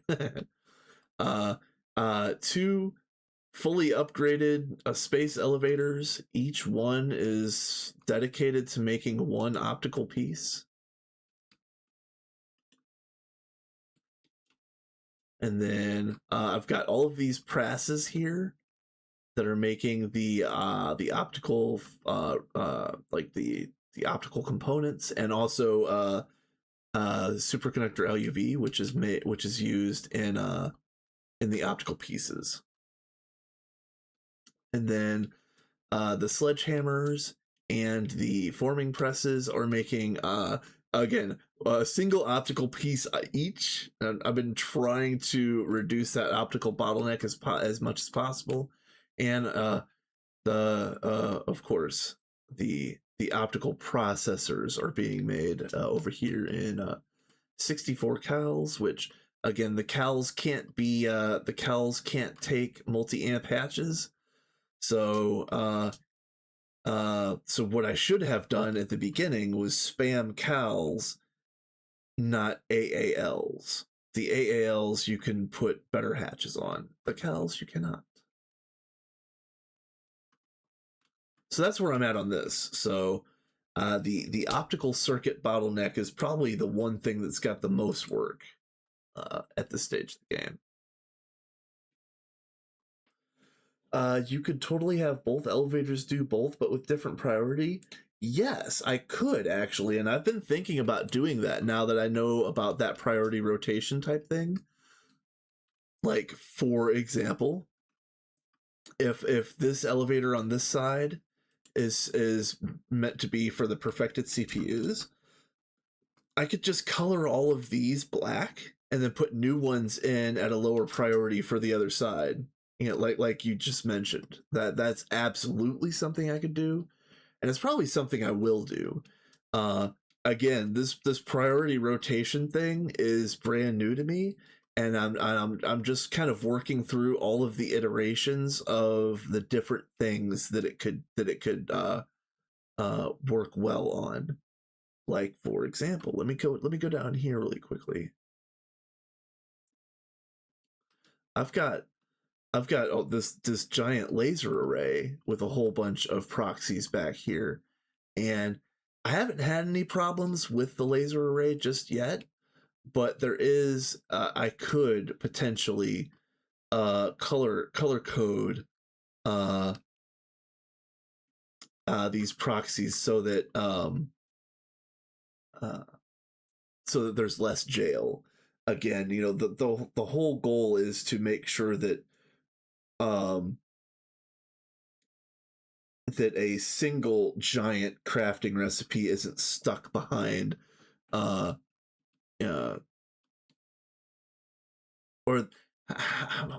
I'm getting lost in my words. A single giant crafting recipe isn't going to block up everything else. Yeah, jail sucks. Well, anyway, it's about time for me to run. I need to go and actually do some errands and chores, and also dinner. It's 6:30.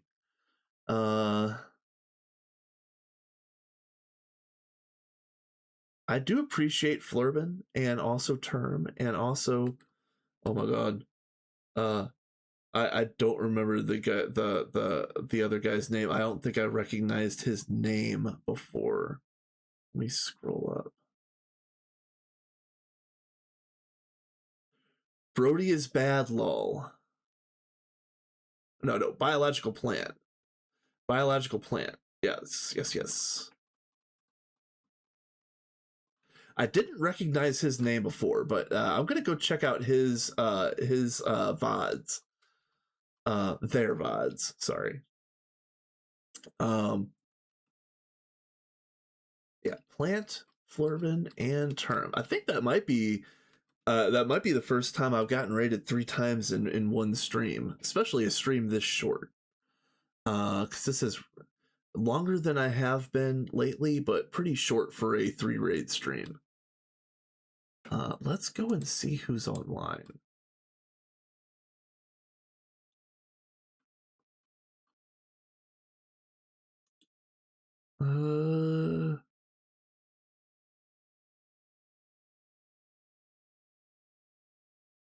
Really? Okay, hold on. Is anybody playing GTNH?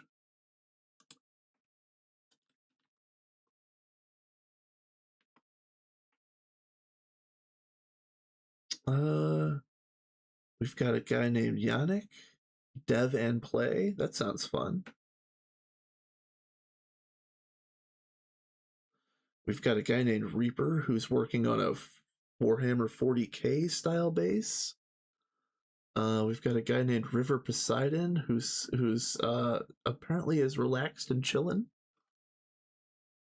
But I don't recognize any of those names off. Yeah, Yannick is streaming right now. You want to go to Yannick? Let's go to Yannick. Yannick MG.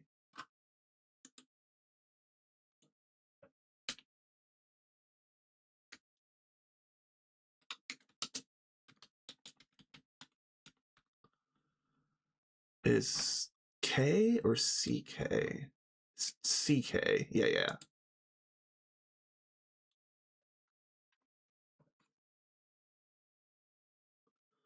All right.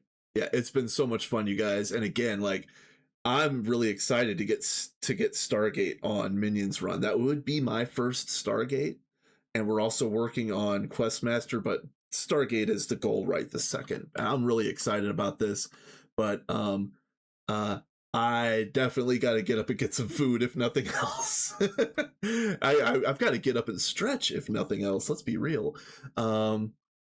But yeah, you guys, it's been so much fun, and I'll stream again next week. And next week, I'm actually off 2 days in a row. So not only am I going to stream both days, probably, but I'm also going to try to put my car in the shop. So I might be housebound all day, both days. And if you're hearing what I'm hearing, that means a stream-a-thin.